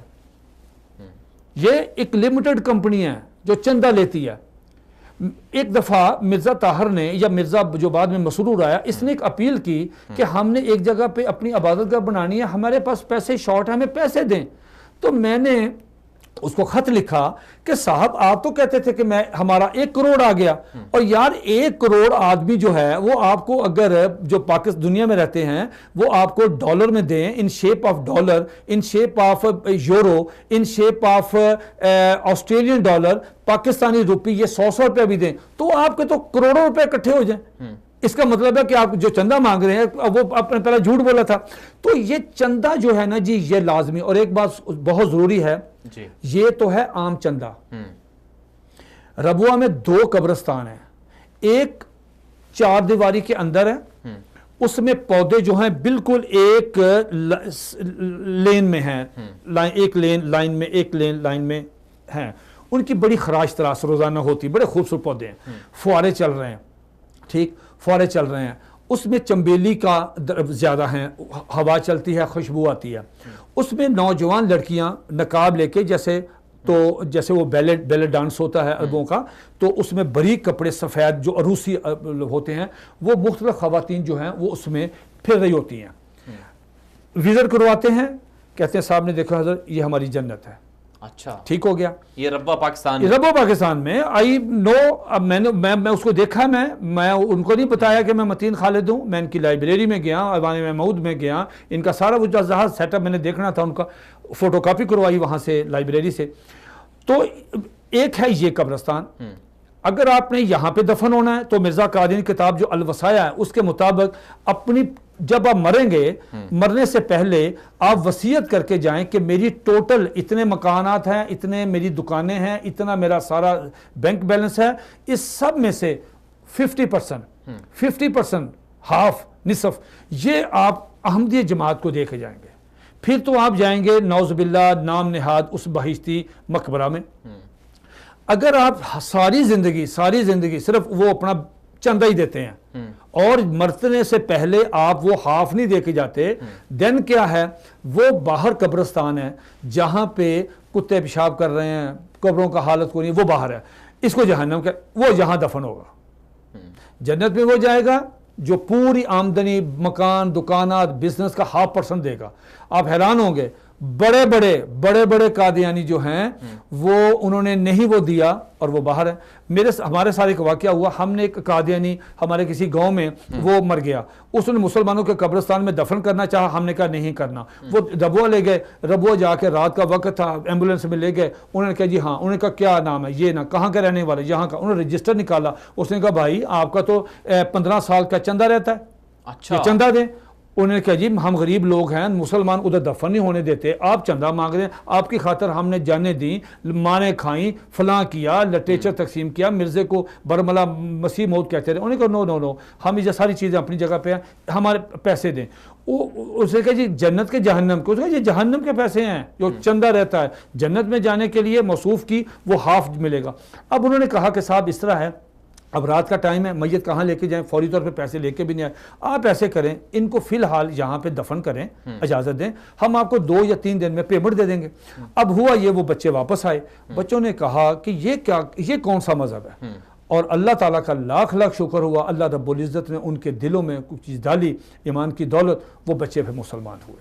اچھا، اس لیے کہ یہ لمیٹڈ کمپنی ہے، پیسہ مانگ رہے ہیں، جہنم کے پیسے مانگ رہے ہیں کہ بھئی تمہارا زندہ بندے سے بھی پیسے وصول کرتے ہیں اور مرنے کے بعد مردہ سے بھی 50% وصول کرتے ہیں. اس لیے مرنے سے پہلے کہ وہ وصیت نامہ دے، اور سب آپ کوئی الفضل نکال لیں، کوئی پرچہ نکال لیں، پرچے کے آخر میں آخری جو صفحہ ہے اس سے پہلا جو لاسٹ فرسٹ جو ہوتا ہے اس میں وہ وصیتیں لوگوں کی ہیں، اس کا نام، اس کا نمبر، اس کی فائل بنتی ہے، فائل نمبر فلاں، اس کا فائل نکالتے ہیں کہ ہاں جی آپ نے وہ وصیت کی تھی، ہاں جی اس کو جنت میں لے جاؤ بھائی. اچھا، اس میں ایک تو چندہ سے قادیانی کا پورا سسٹم چل رہا ہے، دوسرا ہم نے یہ بھی سنا ہے کہ ان کو باہر سے بھی فنڈنگ ہوتی ہے. کیوں؟ بیرونی جو دنیا استعماری طاقتیں ہیں وہ چاہتی ہیں کہ مسلمانوں کو بدنام کریں، مسلمانوں کو کمزور کریں، قادیانیوں کو اتنا پاورفل کر دیں کہ آپس میں لڑیں اور یہ ان کے ملک میں انتشار پھیلے، فساد ہو.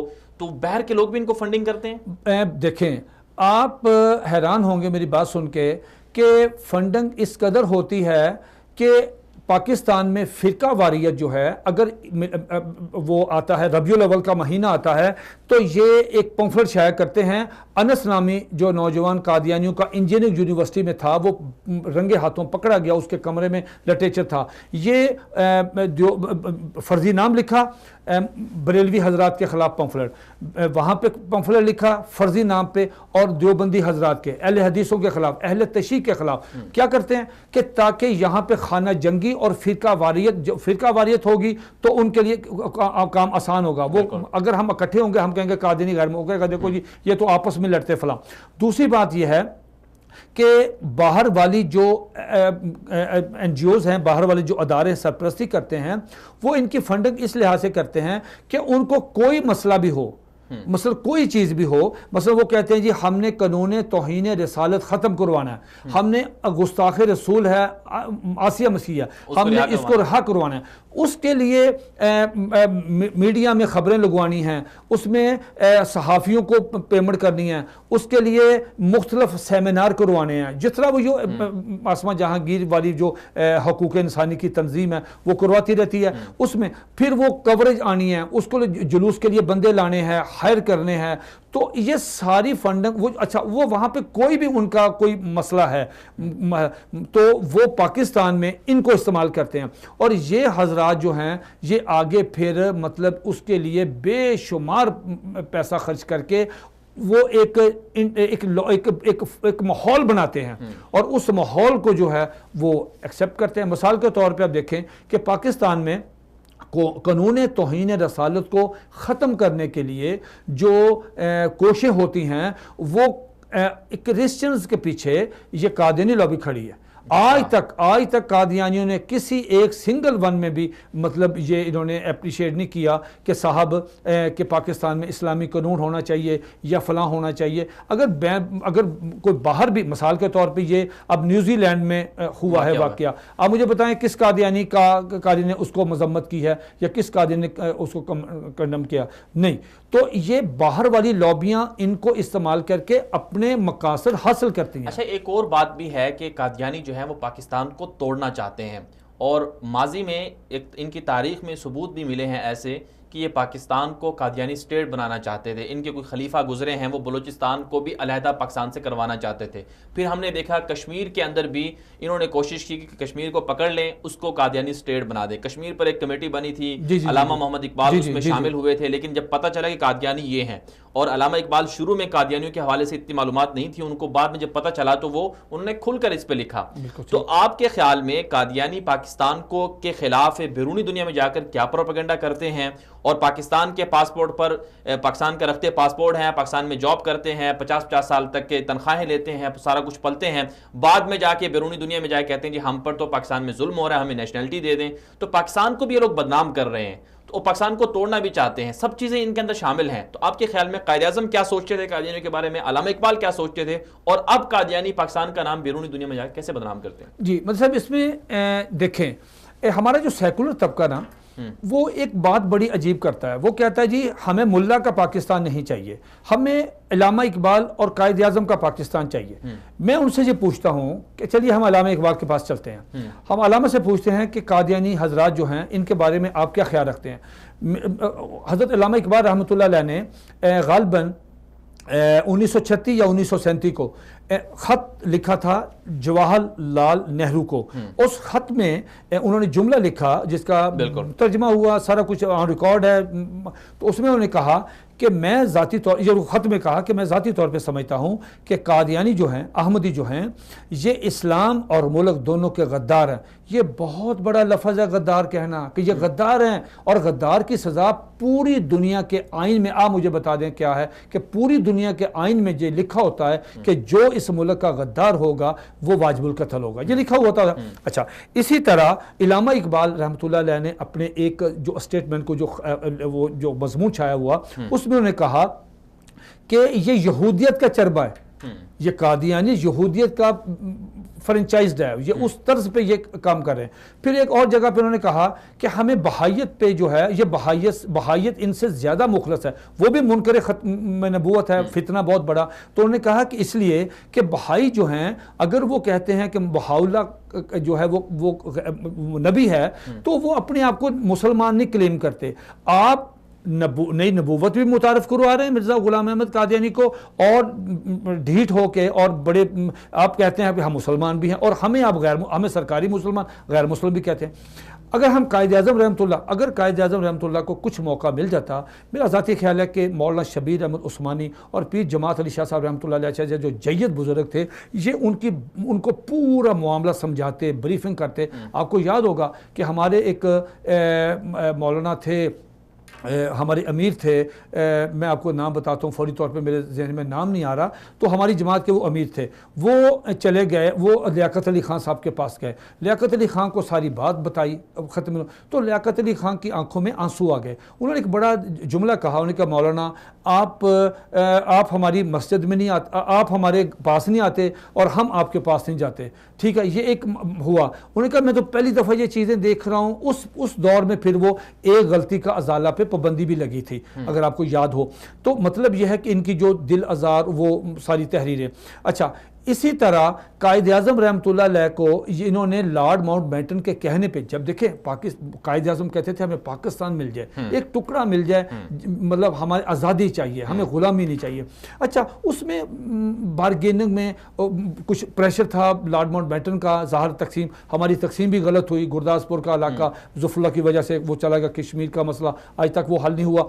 تو قائد اعظم کو بامر مجبوری ظفر اللہ خان کو اپنی کابینہ میں لینا پڑا. اچھا قادیانی لٹریچر پڑھ لیں اس دور کا, اب بھی کیا کلیم کرتے ہیں کہ یہ جو سر ظفر اللہ ہے, چودھری ظفر اللہ, یہ قائد اعظم اس کو بیٹا سمجھتے تھے, یہ بیٹا ہے ان کا. اچھا اب عجیب بیٹا ہے کہ جب قائد اعظم رحمۃ اللہ کا انتقال ہوا تو سارے سفیر جو غیر مسلم تھے وہ باہر بیٹھے ہوئے تھے، لان میں جنازہ ہو رہا تھا، مولانا شبیر احمد عثمانی رحمۃ اللہ نے جنازہ پڑھایا، تو یہ باہر بیٹھا ہوا تھا۔ اسے نمائندے نے پوچھا کہ صاحب آپ کیوں نہیں جنازہ پڑھ رہے؟ یہ تو چلو عیسائی ہیں، یہودی ہیں، فلاں ہیں، فلاں ہیں، فلاں ہیں، تو آپ تو جنازہ پڑھے نا۔ اس نے کہا کہ میں جنازہ اس لیے نہیں پڑھتا کہ قائد اعظم جس کا جنازہ ہو رہا ہے یہ آدمی جو ہے یہ نان مسلم، یہ احمدی نہیں ہے، ہم اس کو غیر مسلم سمجھتے ہیں، یعنی وہی وہ جو کافر ہے کہ ہم کافر سمجھیں، مطلب آپ ہم کافر ہیں بھئی، آپ اس کو کافر سمجھتے ہیں۔ آپ کو اچھا قائد اعظم رحمۃ اللہ کے چل چھوڑ اگلی بات چلتے ہیں۔ قائد اعظم رحمۃ اللہ نے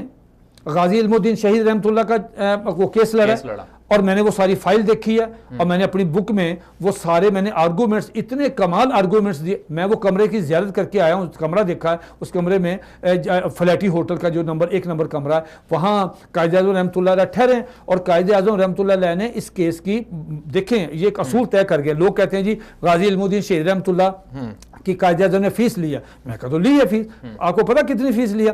یہ چندہ اکٹھا ہوا تھا، تو قائد اعظم نے علامہ اقبال نے کہا تھا بھی قائد اعظم رحمۃ اللہ کو کرو، یہ کمال وکیل ہیں، کیس لڑیں گے، بڑا کمال کیس لڑا۔ اگر وہ اسلامک مانڈے نہ ہوتے تو ظاہر ہے وہ اگر غازی علم الدین شہید سمجھتے کہ غازی علم الدین شہید نے قانون کو ہاتھ میں لیا، یہ غلط آدمی ہے، اس کو قانون ہاتھ میں، تو کبھی نہ کیس لڑ لیتے۔ انہوں نے کہا یہ بچے نے بالکل ٹھیک کیا، وہ کیس لڑا۔ اب اس 500 روپیہ اس دور کا 500 روپیہ فیس جو ہے وہ قائد اعظم رحمۃ اللہ نے ریسیو کی۔ ریسیو کرنے کے بعد یہ آن ریکارڈ رہنا چاہیے، انہوں نے رسید لکھی کہ یہ 500 روپیہ غازی علم الدین شہید کے کیس میں نے ریسیو کر لی ایز اے اس کا وکیل لائے۔ اب اس میں انہوں نے کیا کیا، وہ تو بڑے امیر آدمی تھے، اب انہوں نے ایک چیک کاٹا 1000 روپے کا، وہ علامہ اقبال کو بھیجا اور اسے کہا کہ یہ 1000 روپے کا چیک ہے، یہ جو غازی علم الدین شہید ڈیفنس کمیٹی جو آپ نے بنائی ہے، جو آپ چندہ اکٹھا کر رہے ہیں، اس میں یہ میرا 1000 روپیہ رکھ لیں۔ اب انہوں نے یہ بات بہت خوبصورت بتائی کہ وکیل کو فیس ضرور دینی چاہیے، اگر فیس نہیں دیں گے وہ وکیل آپ کا کیس صحیح نہیں لڑے گا۔ انہوں نے فیس لے لی کہ میں اس کا حق ادا کروں گا، پھر انہوں نے کہا بھی چندہ بھی دے دیا۔ اب یہ قائد اعظم، اچھا اب آپ چلے جائیں، میں نے عرض کیا وہ جنت جو ان کی قادیانی کا قبرستان ہے، وہاں پہ مرزا قادیانی کی جو سیکنڈ وائف ہے، جس کو نعوذ باللہ یہ ام المومنین کہتے ہیں، اگر قادیانی حضرات میری گفتگو سن رہے ہوں تو میں یہاں پہ ایک اور دوسرا لطیفہ سناتا ہوں۔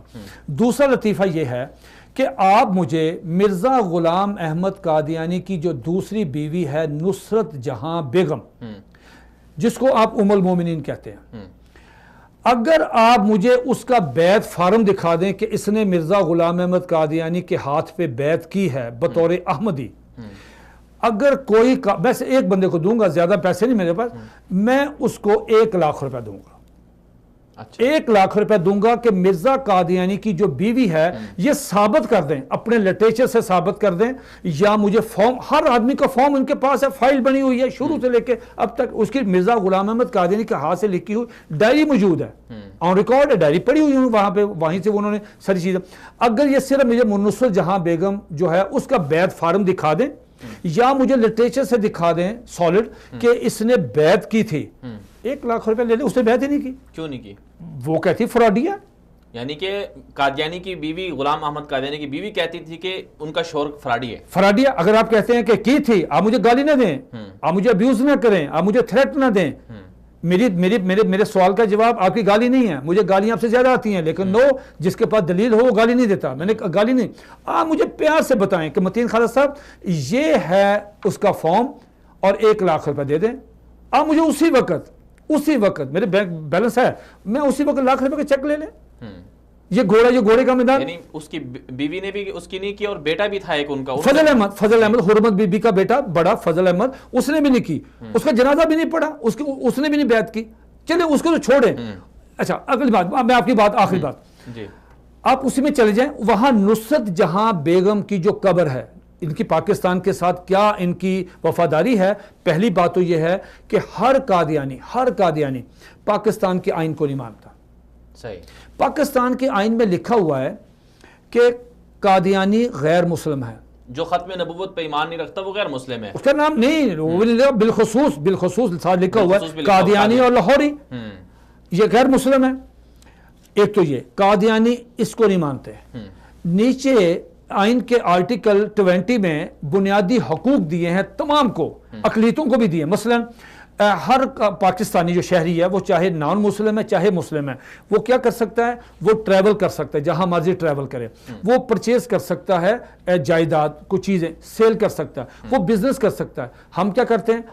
ہم بائیک آؤٹ کی اپیل کرتے ہیں کہ قادیانی کے ساتھ بائیک آؤٹ کریں. قادیانی کہتے ہیں کہ آپ غلط کرتے ہیں، ہمارے بائیک آؤٹ کی اپیل کیوں کرتے ہیں؟ ٹھیک. اور ہمارے حقوق دیے جائیں، ہمارے حقوق دیے جائیں، ہمیں حقوق نہیں ملتے. تو دو چیزیں سن لیں. نمبر 1، حقوق اس کو ملیں گے کیونکہ آئین میں لکھے ہوئے نا، حقوق آئین میں لکھے ہوئے ہیں. تو آئین جب آپ اپنی حیثیت نہیں مانتے تو آئین میں دیے گئے حقوق کس طرح مانگ رہے ہیں؟ بالکل وہ حقوق بھی تو آپ کو آئین نے دیے، آپ کی حیثیت بھی متعین آئین نے کی. جب آئین آپ کی حیثیت آپ نہیں مانتے دین آپ حقوق بھی نہیں لے سکتے. اور مدنی صاحب ایک بات مجھے یاد آ گئی کہ سپریم کورٹ کا جو فیصلہ میں نے ابھی ریفرنس دیا کہ 1990 SCMR supreme court monthly review 1993 Zaheer الدین بنام سرکار، اس کا پیج نمبر 1718، اس میں قادیانی نے جو ریٹ پٹیشن دائر کی تھی اس میں مین یہی ریٹ پٹیشن تھی کہ ہمیں ہمارے حقوق نہیں دیے جاتے. تو سپریم کورٹ کے 5 ججوں نے جو متفقہ فیصلہ دیا اس میں انتہائی کمپریہنسو اور نہایت انٹرسٹنگ جو جملہ اور جو قانون بنا کے دیا، جو جملہ وہ قادیانیوں کو ساری زندگی یاد رہے گا. اس جملے کے بعد قادیانیوں نے سپریم کورٹ کے ججوں کو ابیوز کیا، گالیاں دیں، تھریٹ کیا، اپنے متون اور سب. اب اس میں کیا لکھا؟ سپریم کورٹ نے کہا آپ ہمارے پاس آئے ہیں حقوق لینے کے لیے، آئین کے آرٹیکل 20 کے تحت حقوق لینے آئے نا، یہ ریٹ پٹیشن ہے. تو سپریم کورٹ نے اپنے فیصلے میں لکھا کہ دھوکے بازوں کے حقوق نہیں ہوتے. اچھا انہوں نے کہا آپ کو دھوکے باز ہے. ایک آدمی یہ کہے کہ میں میٹرو ٹرین میں سفر کرنا چاہتا ہوں، سپریم کورٹ میں اپلیکیشن دے کہ لیکن میرے بچے ہیں چھوٹے چھوٹے، میرا باپ غریب ہے، دوائی کے پیسے نہیں پورے ہوتے، مجھے جیب کاٹنے کی اجازت دی جائے. سپریم کورٹ اسے نہیں اجازت دے گی اس لیے کہ یہ اس کا فنڈامنٹل رائٹ نہیں ہے. فنڈامنٹل کسی کی جیب کاٹنا کسی کا فنڈامنٹل رائٹ نہیں ہے. سپریم کورٹ نے کہا کہ صاحب آپ دھوکے باز ہیں، دھوکے بازوں کے حقوق نہیں ہوتے، حقوق اس کے ہوتے ہیں جو صحیح آدمی ہو. آپ تو صحیح، یہ جملہ لکھا ہو اس میں. بالکل. اچھا جو آپ بتا رہے تھے وہ بیگم نصرت جہاں بیگم کے آپ چلے جائیں چناب نگر، یہ میرا چیلنج ہے، آ جائیں آپ بھی وفد لے کے آ جائیں، میں بھی وفد لے کے آ جاتا ہوں، جتنا خرچہ ہوگا میں اس کی پیمنٹ کر دیتا ہوں. آپ جائیں، صحافیوں کو میں ساتھ لوں گا، ٹھیک ہے، پاکستان کے آپ جیسے جیسے صحافی حضرات کو اپنے جائیں گے. نصرت جہاں بیگم کی قبر پہ جو کتبہ لکھا ہے آپ وہ پڑھ لیں. کیا لکھا ہوا؟ اس پہ لکھا ہوا ہے کہ ہم یہاں پہ ان کا جو میت ہے، بشیر الدین پہ بھی لکھا ہوا ہے، بشیر الدین پہ بھی، بشیر احمد پہ بھی، اور اس پہ بھی بڑے بڑے کہ یہ جو ہیں ہم ان کو امانتاً دفن کر رہے ہیں. ایک وقت آئے گا کہ پاکستان ختم ہو جائے گا. اچھا. اور اکھنڈ بھارت بنے گا. یہ ان کے کتبے پہ لکھا ہے. اچھا. اور یہ قبر امانتاً دفن ہے. یہ قبر پھر ہم یہاں سے اٹھائیں گے اور اس کو قادیان لے جائیں گے گرداسپور میں، انڈیا میں. صاحب جب ان کا یہ ایمان ہوگا تو وہ کیا کچھ نہیں کرتے ہوں گے اس کو پورا کرنے کے لیے. یہ کوئی مذاق تو نہیں نا کہ آپ نے وہاں کتبے پہ لکھا، یہ مذاق تو نہیں ہے. آپ اس کے لیے پھر کیا کچھ نہیں کرتے ہوں گے. اگر آپ حساس اداروں میں ہیں تو نعوذ باللہ آپ پاکستان کی نعوذ باللہ سالمیت کو نقصان پہنچانے میں اپنے ہر قادیانی پہلے اپنے خلیفے کا مخلص ہے، پھر وہ کہیں اور ہے. بالکل ٹھیک ہے نا. ہم سب سے پہلے اسلام کے مخلص ہیں، پھر پاکستان کے آگے اسلام. وہ سب سے پہلے خلیفہ کا مخلص ہے کہ خلیفے کا حکم ماننا، اسے پاکستان سے کوئی دلچسپی نہیں. اور ان کے اندر ان کے دلوں میں نفرت ہے پاکستان کے خلاف کہ پاکستان کی پارلیمنٹ نے ہمیں نان مسلم اقلیت، وہ تو کچھ چھوڑتے ہی نہیں ہے. یا آپ دیکھیں 1971 میں جو جنگ ہوئی ہے، آپ میری بات سن کے حیران ہوں گے، یہ air base Sargodha air base ہے، اور سرگودا اور ربوہ چناب نگر کا کتنا فاصلہ ہے؟ بہت تھوڑا فاصلہ ہے، 15-20-40 کلومیٹر ہوگا. تو اب جو انڈیا کے جہاز آتے تھے، اب ایئر بیس بھی ہے، اب سارے پاکستان میں بلیک آؤٹ ہوتا تھا. بالکل. لیکن وہاں پہ ربوہ چناب نگر میں بلیک آؤٹ نہیں ہوتا تھا. اب ان کے بندے ادھر بھی ہیں. اب وہ کیا کہتے تھے؟ وہ ان کو ایک کوشن تھا، ایک ان کو ایک نشان تھا کہ بالکل ہم ساتھ ہیں، یہ آپ یہ ایئر بیس ہے ہمارا ایئر فورس کا، مارو بم جتنے مارنے، اگر نعوذ باللہ وہاں بم وہ زیادہ نقصان ہے، بالکل چاہے جائے کہ آبادی پہ بم گرے، تو ان کی پھر وہ دیکھیں نا بلیک آؤٹ، مطلب بلیک آؤٹ یہ کرتے نہیں تھے پاکستان کے ساتھ کسی ایک سنگل ون معاملے میں بھی. آپ مجھے ان کی ہمدردیاں بتا دیں، ہر جگہ یہ کلیدی عہدوں پہ بیٹھنے والے فلاں بیٹھنے والے. اور پھر ساتھ میں ہم نے یہ بھی دیکھا کہ قادیانی جب مسئلہ کشمیر کی بات آتی ہے، ابھی جیسے 26 جنوری غالباً انڈیا کا کوئی دن ہے، یوم جمہوریہ مناتے ہیں، اس دن ان کی ویب سائٹ کے اوپر، قادیانی کی ویب سائٹ ربوہ ٹائمز کے اوپر، بجائے اس کے کہ کشمیریوں کا نام لکھا جائے کہ کشمیری اس کو یوم سیاہ کے طور پر مانتے ہیں، اس کے بارے میں کچھ نہیں لکھا. انہوں نے ان کا یوم جمہوریہ منایا انڈیا کے ساتھ، یعنی آج بھی قادیانیوں کی ہمدردیاں انڈیا کے ساتھ ہیں. جی بالکل صحیح ہے، بلکہ میں تو سمجھتا ہوں کہ اگر پاکستان میں انڈیا کو کوئی حساس معلومات چاہیے تو میں سمجھتا ہوں کہ پاکستان میں جو فراہم کرنے والا گروہ ہے وہ قادیانی گروہ ہے. آپ وہ بات دیکھ لیں نا، جو زاہد ملک صاحب اسلام آباد والے جو فوت ہو گئے، ان کی کتاب کسی زمانے میں بلیک میں نے وہ کتاب خریدی تھی، وہ 300-400 روپے کی کتاب تھی، اس دور میں نے 1000-2000 روپے کی کتاب وہ خریدی تھی، ڈاکٹر عبدالقدیر اور اسلامی بم. اب اس میں وہ کوئی مذہبی آدمی تو نہیں تھے. اچھا، انہوں نے اپنی کتاب میں ریکارڈ ہے، پڑھی ہوئی ہے، اس پہ پھر پرچہ بھی ہوا. بے نظیر محترمہ نے کہا کہ یہ آپ نے بہت بڑی راز ہمارا یہ کتاب میں کیوں لے کے آئے، وہ جیل میں بھی رہے. میں زاہد ملک صاحب کو ملا، وہ بڑے اچھے آدمی تھے. انہوں نے اپنی کتاب میں جو لکھا ہے کہ اسلامی بم کا جو ماڈل ہے اسلامی بم کا، یہ ہمارا وفد وہاں گیا، وہ نیاز نائک غالباً وزیر خارجہ تھے، غالباً سیکرٹری خارجہ تھے غالباً، تو وہاں پہ وہ کہتے تھے جی آپ نے بم بنا لیا. ہر آدمی کو بم بنا لیا. انہوں نے کہا ہم نے نہیں بنایا. ایک دفعہ انہوں نے کہا آپ نے بم بنا لیا. انہوں نے کہا جی ہم نے نہیں بم بنایا. وہ گئے آئے ہمارے ساتھ، وہ ایک کمرے میں لے گئے بڑا حساس بہت پروٹوکول کے ساتھ. وہاں جا کر انہوں نے کہا یہ دیکھیں یہ ماڈل ہے اسلامی بم کا.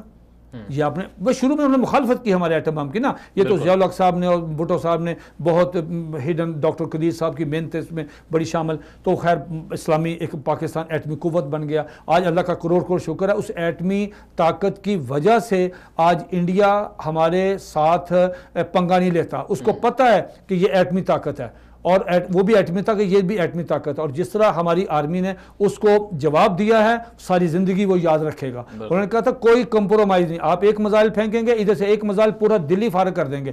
لہٰذا یہ ایٹمی طاقت کی وجہ سے ہمارے ہاں ایک طاقت آئی ہے.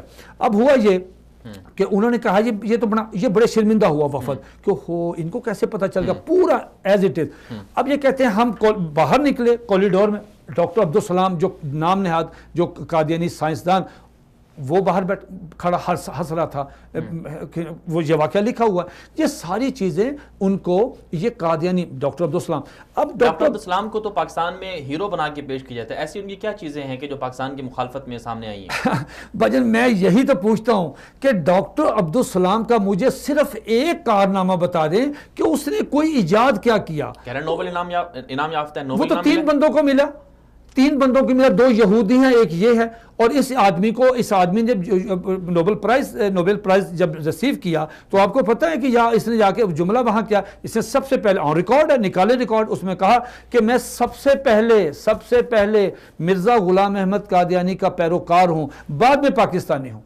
اور آپ کو پتہ ہے کہ پاکستان چھوڑا نہیں سر. جب یہ نوبل انعام لینے کے لیے گیا ہے وہاں پہ سویڈن میں غالباً جہاں وہ تقریب ہوتی ہے وہاں پہ، اور جب پاکستان ان کو بھٹو صاحب نے ایک دعوت نامہ بھیجا کہ دنیا بھر کے سائنسدانوں کو بلایا کہ سائنس کانفرنس تھی، اس نے وہ جو دعوت نامہ تھا اس پہ جملہ لکھا، یہ میری کتاب تھی ڈاکٹر عبدالسلام پہ غدار پاکستان، اور اسی گفتگو کو ہمارے معروف صحافی جناب انصار عباسی صاحب نے روزنامہ جنگ میں جو کالم لکھا اس میں یہ جملہ لکھا کہ مرزا غلام احمد قادیانی، یہ ڈاکٹر عبدالسلام نے اس دعوت نامے پہ لکھا جو بھٹو صاحب نے ان کو بھیجا کہ سائنسی کانفرنس میں آپ شرکت فرمائیں ایز اے سائنٹسٹ. تو اس میں لکھا کہ میں اس ملک پر یعنی پاکستان پر لعنت بھیجتا ہوں جس ملک میں میرے عقیدہ والے 2 لوگ جو ہیں احمدی، ان کو آپ نے غیر مسلم اقلیت قرار دیا. یہ جملہ دیکھ کر بھٹو صاحب کا جی، اور اس کے بعد وہاں جو سیکٹری اسٹیبلشمنٹ تھا وہ تھا وقار احمد، وہ قادیانی تھا. اور اس نے بھٹو صاحب نے تو خیر اپنا جو فوری طور پہ رد عمل دیا، اس نے وہ ریکارڈ میں سے وہ دعوت نامہ غائب کر دیا. اچھا، اور یہ بھی ہے کہ ان کی جو بیوی تھی وہ یہودی تھی، اس کے ساتھ جو سلوک ہوا ہے جنازے کے موقع پہ آپ جا کے دیکھیں، میرا مضمون ہے آن ریکارڈ ہے، وہ جو آنکھوں دیکھا حال جو سابق قادری شفیق مرزا صاحب وہاں دیکھ کے آئے ہیں، یہ چوری غلام رسول ہے، یہ طاہر بشیر ہے، ان لوگوں نے جو وہاں کا دیکھا ہے، جو گئے ہیں وہاں پہ اور انہوں نے جنازے پہ مطلب یہ لوگ تو گئے تھے ایک مطلب دیکھنے کے لیے کہ بھی کیا ہوتا ہے، اس کے ساتھ جس طرح ان قادیانیوں نے سلوک کیا ڈاکٹر عبدالسلام کی بیوی، وہ انتہائی شرمناک ہے کہ اس کو ابیوز کیا گیا، دھکے مارے گئے، اس کو مطلب کوئی اس کو وہ رو رہی تھی کہ بھئی میں کہاں آ گئی ہوں۔ اور ڈاکٹر عبدالسلام کا میں تو لوگوں سے یہ پوچھتا ہوں کہ یار پاکستان میں کوئی مہنگائی، کوئی مسئلہ پاکستان کا، اب یہ تو بتائیں نا، ہمارے پاکستان کی جتنی یونیورسٹیز ہیں وہاں چیئر ہے، اس کے گھر کو میوزیم بنا دیا جنگ کو، سالانہ جناب وہ گورنمنٹ کالج جو ہے جہاں پڑھے ہیں وہاں پہ وظیفہ ان کے نام پہ وظیفہ اجرا کیا گیا، مطلب خدمات بتا دینا کہ پاکستان کے بارے میں یہ ڈاکٹر عبدالقدیر یہ لکھتے، ان کا ریکارڈ انٹرویو ہے جو میں نے اپنی کتاب میں لگایا، وہ اس کو غدار سمجھتے، اسے کہ ایٹم بم کو، ایٹمی جو ہماری تھی اس کو روکنے میں سب سے بڑا ایک پل کی رپورٹ یہ دیتے تھے ڈاکٹر عبدالسلام۔ کیسے ہیرو ہو گئے جی، کیسے؟ چلیں متین صاحب ہم آگے بھی بڑھیں گے، ناظرین کرام مختصر سی ایک بریک لیں گے اور بریک میں واپس آئیں گے اور مزید بھی گفتگو کا سلسلہ جاری رکھیں گے۔ یہ بھی جاننے کی کوشش کریں گے کہ پاکستان کا جو پہلا وزیر خارجہ تھا ظفر اللہ قادیانی، اس کو قائد اعظم نے کیوں وزیر خارجہ کا عہدہ دیا اور پھر انہوں نے پاکستان کی مخالفت میں کیا سازشیں کی، کیا منصوبے تھے، کیا پلاننگ تھی ان کی، یہ ساری تفصیلات آپ کو بتائیں گے۔ ساتھ میں 23 مارچ یوم پاکستان جو کل منایا جا رہا ہے اس حوالے سے بھی آپ کو بتائیں گے کہ اس کی کیا اہمیت ہے اور پھر ساتھ میں قادیانی یوم دفاع پاکستان کے کیوں مخالف ہیں۔ لیکن مختصر سی بریک لیتے ہیں، بریک میں واپس آتے ہیں، ہمارے ساتھ رہیے گا۔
ہاں ناظرین کرام، بات کر رہے ہیں آج کی اس نشست میں مسئلہ ختم نبوت کے حوالے سے، اور پاکستان کو ایک بہت بڑا چیلنج درپیش ہے، وہ ہے مسئلہ ناموس رسالت کو ختم کرنے والے لوگوں سے اور منکرین ختم نبوت کے حوالے سے، اس حوالے سے بات کر رہے ہیں۔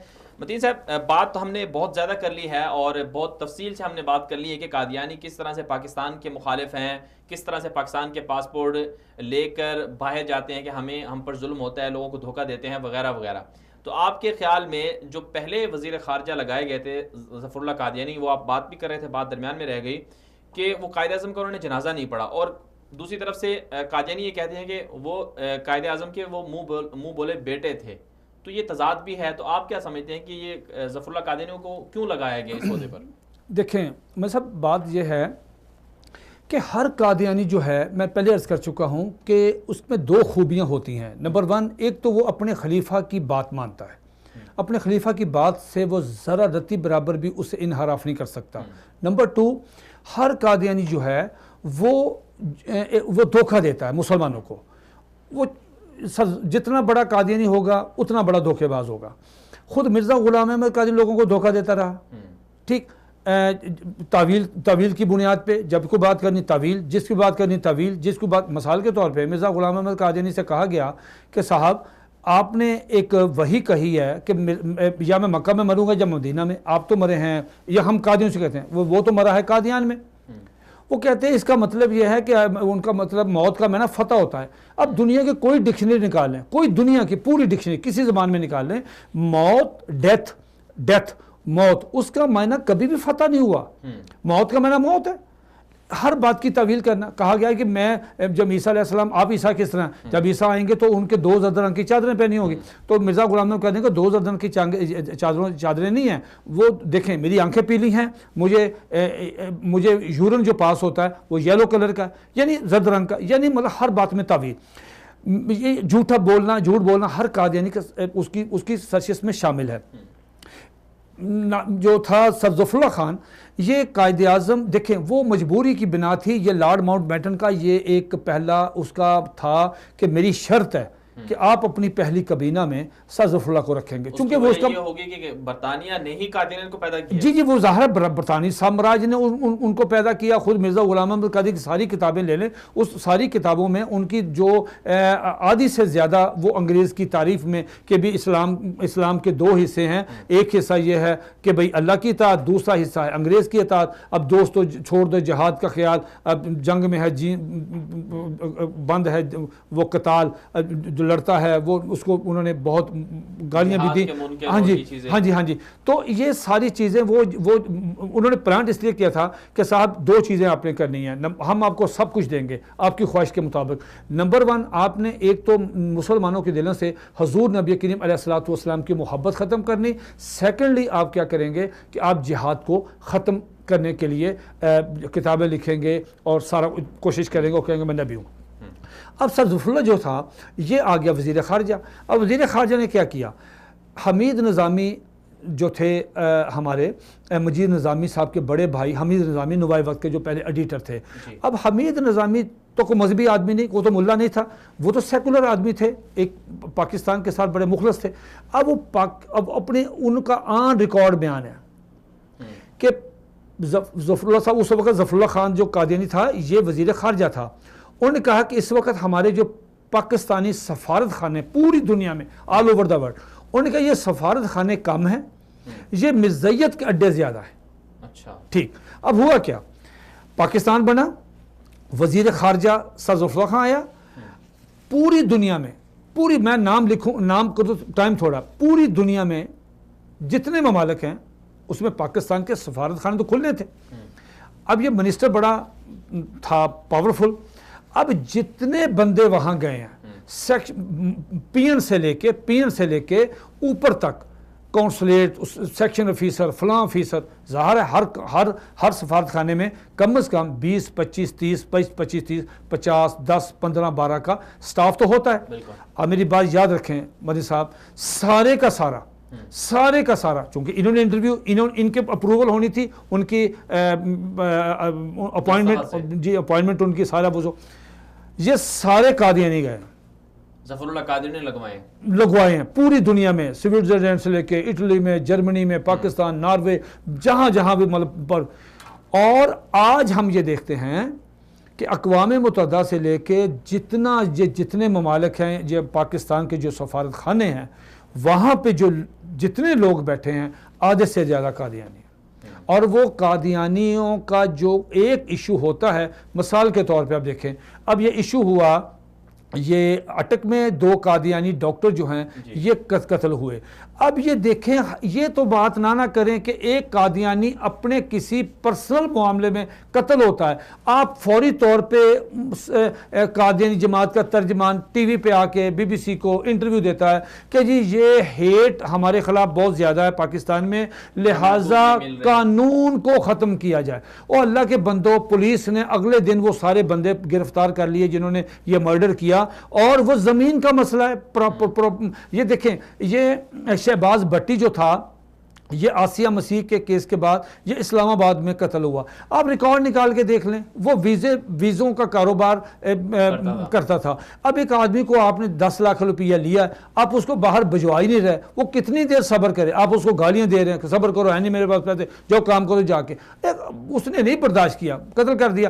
اب اسی طرح ڈاکٹر مبشر ہے، بڑا معروف نام تھا، الائیڈ ہسپتال فیصل آباد میں ڈاکٹر، غالباً ڈاکٹر مبشر تھا، تو اس کا ایک نام تھا اس علاقے میں.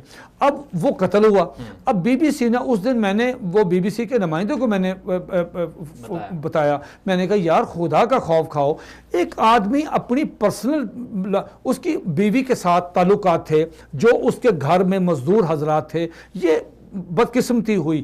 اس کے بعد اس نے مزدور جو تھا ان کے ساتھ یہ گھر آیا اپنے بغیر ٹائم کے، تو دیکھا کہ رنگ رلیاں منا رہی تھی اس کی بیوی. اس نے دیکھا مزدور نے اس ڈاکٹر مبشر کو قتل کر دیا.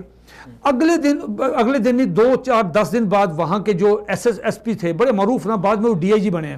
اب میں فوری طور پر ان کا نام بول، آفتاب چیمہ صاحب ہے غالباً. اچھا، انہوں نے اس کو گرفتار کر لیا بڑی مہارت کے ساتھ. گرفتار کرنے کے بعد پریس کانفرنس ہوئی، اس نے کنفیس کیا مزدور نے کہ میرے اس کی بیوی سے تعلقات ہیں. آپ قتل آپ کسی اور وجہ سے ہوتے ہیں، آپ فوراً لے آتے ہیں بدنام پاکستان کو پوری دنیا میں کہ جی ہمیں غیر مسلم، ہمارے پاس مطلب ہمیں حقوق نہیں. یہ کوئی بات نہیں ہے. سر ظفر اللہ خان نے ریڈ کلف میں جو کردار ادا کیا، یہ قادیانی جو تھے اگر اپنے آپ کو کہتے ہیں ہم مسلمان ہیں. اب قادیانیوں نے کیا کیا، اگر قادیانی اس وقت یہ کہہ دیتے کہ یہ 2% تھے پورا برصغیر ہندوستان پاکستان ملا کے، اگر یہ کہہ دیتے تو یہ ہم اکثر ہمارا 52 بن جانا تھا، تو 52 آبادی، تو یہ گرداسپور، یہ سارا کشمیر کا سارا یہ ہمارے حصے میں آ رہا تھا. اب انہوں نے کہا کہ صاحب ہم تو مسلمان نہیں ہیں، ہم نان مسلم ہیں، اس میں اور ریکارڈ ہے. اب انہوں نے جب یہ ریکارڈ کیا تو ظاہر ہے مسلمان جو کلیم، وہ ہمارا جو اس علاقہ یہ تھا 48، اب 2% ادھر چلا گیا. ٹھیک، اب یہ حصہ اس کی سازشوں کی وجہ سے ہمیں نہیں. اقوام متحدہ میں جو فلسطین کے بارے میں تقریریں کی، اب وہ ریکارڈ نکال کے دیکھ لیں، وہ ہمارے لیے آج تک شرمندگی کا باعث ہے. متین صاحب، یہ تو ہو گیا قادیانیوں کے حوالے سے. ناموس رسالت کے حوالے سے آپ مختصراً کیا کہیں گے کہ مسئلہ ناموس رسالت کی اہمیت تو واقعی ہے کہ دنیا میں رسول اکرم صلی اللہ علیہ وسلم کی حرمت پر، ان کے ناموس اور ان کے تحفظ کے حوالے سے ہر مسلمان اپنی جان بھی اگر وہ قربان کرنا چاہے تو اسے بالکل ہچکچاتا نہیں ہے. تو آپ کے خیال میں پاکستان میں کوششیں ہو رہی ہیں کہ 295 کو ختم کر دیا جائے، ناموس رسالت والے قانون کو؟ جی، میں عرض کرتا ہوں کہ پوری دنیا کی جو سیکولر اور اسلام دشمن لابیاں ہیں، جس میں امریکہ بھی شامل ہے اور باقی ممالک جنہوں نے آسیہ مسیح کے بارے میں آپ دیکھ لیں پارلیمنٹ میں کس طرح استقبال وہاں پہ ان کا یونان میں ہوا، پوپ باہر آ گیا، وہاں کے پریزیڈنٹ وغیرہ، وزیر اعظم وغیرہ، انہوں نے سب یہ کس طرح جب بھی پاکستان میں توہین رسالت کا کوئی معاملہ ہوتا ہے پوری قانون کے مطابق، تفتیش کے مطابق. دیکھیں سب سے بڑی بات تو یہ ہے کہ آپ یہاں پہ کوئی کرائم، بڑے سے بڑا کرائم کر لیں، کوئی مرڈر کر لیں، کوئی بڑا کرائم تو اس کی تفتیش ایک عام SHO کرتا ہے، ایک عام ASI کرتا ہے. لیکن قانون توہین جو مشرف صاحب نے یہ کیا تھا کہ وہ ضابطہ فوجداری میں ایک دفعہ بنا دی کہ اگر کوئی شخص توہین رسالت کا کرے گا اس کی تفتیش SP کرے گا. اب سب کیسوں کی SP تک رسائی بھی نہیں ہوتی. اب SP تفتیش کرتا ہے، سیشن جج اس سارے کیس سے کو پھانسی دیتا ہے. پھانسی جب اخبارات میں میڈیا میں آتا ہے، یورپ سارا آ جاتا ہے کہ جناب چھوڑو چھوڑو چھوڑو. اب جناب اب انہوں نے دیکھا ہماری حکومتیں بھی شامل ہیں اور ان کی بھی. اب انہوں نے اس کا حل نکالا ان کے تھنک ٹینک نے کہ قانون توہین رسالت کو کس طرح ختم کرے. یہ قانون 1986 میں پارلیمنٹ میں سینٹ سے یہ پاس ہوا. اس کے بعد وفاقی شرعی عدالت نے اس پہ مہر تصدیق ثابت کی کہ یہ بالکل ٹھیک ہے. اب یہ قانون کو ان کے لیے مسئلہ تھا کس طرح ختم کریں. اب اگر یہ قانون ختم کرتے ہیں تو لا اینڈ آرڈر کی صورت مسلمان سڑکوں پہ آ جائیں گے پاکستان میں. اب انہوں نے اس کا بڑا ایک عجیب حل نکالا. وہ حل یہ نکالا کہ صاحب قانون اسی طرح رہنے دیں لیکن اس میں سے اس کی ایسا ایک چیز شامل کر دیں کہ اس کی روح جو ہے وہ نکال لیں. اب کیا ہوا؟ اب انہوں نے کہا صاحب کہ آئندہ کے بعد اب کوئی شخص بھی, یہ شوکت صدیقی صاحب بدقسمتی ہمارے اسلام آباد کے جو چیف جسٹس تھے انہوں نے اپنے فیصلے میں یہ لکھ دیا. آگے یہ سینٹ میں پیش ہوا, پھر بڑی مشکل سے واپس ہوا. اب اس پہ کام ہو رہا ہے. اب کسی وقت بھی یہ قانون بن جانا. اب یہ ہوا کہ صاحب اگر ایک مدعی ہے اس نے قانون توہین رسالت کا مقدمہ درج کرایا, آفٹر 5 ایئر 6 ایئر 7 ایئر جب مرضی جس وقت یہ ملزم بری ہو جاتا ہے. اگر ملزم بری ہو گیا, نقاب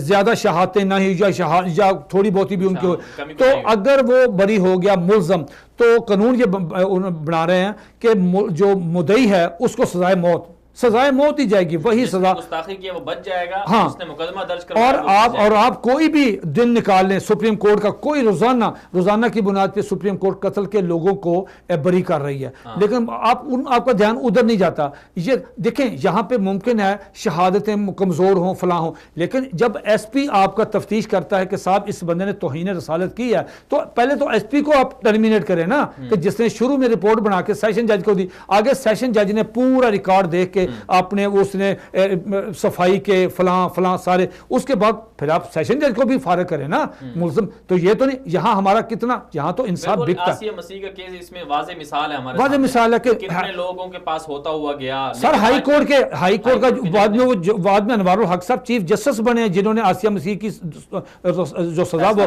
بحال رکھی ہے سیشن جج والی, لیکن آج تک ان کو سزا تو نہیں دی گئی. آسیہ مسیح کو چھوڑ دیا گیا جھوٹے, اگر واقعی وہ سمجھتے تھے کہ اس کو مدعی کو پکڑ, اب کون پرچہ درج کروائے گا؟ اب پھر کیا ہوگا؟ یہ قانون جو ہے یہ بڑی خطرناک بات آ جائے گی. اب لوگوں کو پتا چلے گا کہ مدعی جو ہے اس کو چھوڑ دیا جائے گا. جب چھوڑ دیا جائے گا تو لوگ ملزم کو موقع پہ مار دیں گے. اس طرح ملزم کے پاس مواقع ہیں. اب ایک آدمی کو پتا چلے گا یار اگر یہ ملزم بری ہو گیا تو مجھے سزائے موت ہو جائے گی, اب کوئی بندہ پرچہ نہیں درج کرائے گا. چلیں متین خالد صاحب آپ کا بہت بہت شکریہ. آپ نے قیمتی وقت بھی دیا, آپ ہمارے اسٹوڈیو میں تشریف بھی لائے. اللہ تعالیٰ آپ کو ہمیشہ سلامت رکھے. ناظرین کرام, آج ہم بات کر رہے تھے اس خصوصی نشست کے اندر کہ مسئلہ قادیانیت کیا ہے. قادیانیت جس کی وجہ سے پاکستان کے اندر بہت زیادہ لڑائیاں ہو چکی ہیں, قادیانیوں کی وجہ سے مسلمانوں کا خون بہہ چکا ہے. یہ قادیانی وہ لوگ ہیں جو پاکستان کے بارے میں بیرونی دنیا میں جا کر یہ کہتے ہیں کہ پاکستان قادیانیوں کے ساتھ زیادتی کر رہا ہے. پاکستان کا پاسپورٹ بھی ان کے پاس ہوتا ہے, پاکستان کی شناختی کارڈ بھی ان کے پاس ہوتا ہے, پاکستان میں ان کی جائیدادیں بھی ہوتی ہیں, لیکن ان سب چیزوں کے باوجود پاکستان نے جو عزت قادیانیوں کی دی ہے اس کے باوجود قادیانی پاکستان کے بارے میں یہ کہتے ہیں کہ پاکستان نے قادیانیوں کو نان مسلم قرار دیا ہوا ہے. پاکستان کا آئین ایسا ہے. پاکستان کو بدنام کرنے والے یہ لوگ قادیانی دراصل پاکستان کو کمزور کرنا چاہتے ہیں, پاکستان کو توڑوانا چاہتے ہیں, اور پھر ساتھ ساتھ ان کے دیگر اہداف بھی ہیں. ان میں سر فہرست سے وہی استعمار, وہی امریکہ, وہی برطانیہ, وہی مغربی طاقتیں, وہ ان کے ذریعے سے پاکستان کی اندر جو ہے ایک انتشار اور فساد کی صورت پیدا کرنا چاہتے ہیں کہ ان کے ذریعے سے وقتاً فوقتاً ایسے کیسز سامنے آتے رہیں کہ جس سے پاکستان کے عوام لڑے, پاکستان کے مسائل خراب ہوں اور پاکستان کو دنیا میں بدنام کیا جائے. تو آج کے اس پروگرام میں ہم نے قادیانیت کی تاریخ کا جائزہ لیا اور ساتھ ساتھ مسئلہ ختم نبوت کے حوالے سے ہم نے گفتگو کی کہ اس کی اہمیت اور ضرورت کیا ہے. پھر خود قادیانیوں کی جو اپنی کتابیں ہیں, اپنا ان کا جو لٹریچر ہے, اس سے ہم نے مثالیں دی, اس سے ہم نے حقائق بتائے. اور اس پروگرام کا جو مقصد اور ہدف تھا وہ صرف اور صرف یہ تھا کہ جو لوگ سادہ لوگ یا جن کو پتہ نہیں ہے وہ قادیانی ہو چکے ہیں یا قادیانیت کے اندر موجود ہیں, یا وہ بائی برتھ ان کے والدین نے قادیانیت قبول کی لیکن وہ بھی مجبوراً قادیانی ہیں, ان کو ہم نے اس پروگرام کے ذریعے سے دعوت دی ہے, ان کو ایک سوچنے کی, فکر کرنے کی ایک ہم نے ترغیب دی ہے کہ آپ خود قادیانیوں کا لٹریچر پڑھیں. مرزا غلام احمد قادیانی نے جو کتابیں لکھی ہیں ان کی کتابیں پڑھیں اور خود غور و فکر کریں کہ اگر قادیانیت ٹھیک ہے تو آپ قادیانی رہیں, لیکن اگر قادیانیت میں کوئی غلطیاں ہیں, کوئی سقم ہے اور یقیناً ہے اس کے اندر, تو پھر آپ اپنا جو نظریہ ہے آپ اپنے بارے میں غور و فکر کریں اور آخرت کے بارے میں غور و فکر کریں کہ جو ہمیشہ کے لیے آپ کو رہنا ہے. تو یہ ہمارے اس پروگرام کا ہدف تھا. اس حوالے سے اگر آپ ہمیں فیڈ بیک دینا چاہتے ہیں تو جتنے بھی ہمارے آفیشیل اکاؤنٹس ہیں انہیں آپ فالو کر سکتے ہیں. دنیا میرے آگے کے یوٹیوب پر چینل ہے اسے آپ فالو کر سکتے ہیں. ساتھ ساتھ میں دنیا میرے آگے کا آفیشیل پیج ہے فیس بک پر, اسے بھی آپ فالو کر سکتے ہیں. اور اس کے علاوہ 24 اردو کے جو ہمارے آفیشیل اکاؤنٹس ہیں دنیا 24 اردو کے نام سے فیس بک پیج ہے اسے بھی فالو کر سکتے ہیں. اور 24 اردو ٹی وی کے نام سے ہمارا یوٹیوب پر چینل ہے اسے بھی آپ فالو کر سکتے ہیں. تو اس حوالے سے ختم نبوت کے حوالے سے ہم میں سے ہر مسلمان اپنی جان قربان کرنا چاہتا ہے. ہر مسلمان یہ سمجھتا ہے کہ ختم نبوت کی اہمیت بہت زیادہ ہے اور اس کو عام کرنا ہمارا فرض ہے. یونیورسٹیوں میں, تعلیمی اداروں میں, عام مقامات پر ختم نبوت کی ہم نے تعلیم دینی ہے, ترغیب دینی ہے, لوگوں کو اس کا مقصد بتانا ہے. اور ہدف یہ ہے کہ رسول اکرم صلی اللہ علیہ وسلم کے جانے کے بعد رسول اکرم صلی اللہ علیہ وسلم کی عزت اور ناموس آج بھی محفوظ ہے. آپ کے بعد اگر کوئی آپ کی ختم نبوت پر ڈاکہ ڈالتا ہے تو اسے کسی صورت میں برداشت نہیں کیا جائے گا. آج کے لیے اتنا ہی, اجازت دیجیے, اگلے پروگرام تک انشاءاللہ ملتے ہیں. آج کے لیے اتنا ہی, اللہ حافظ.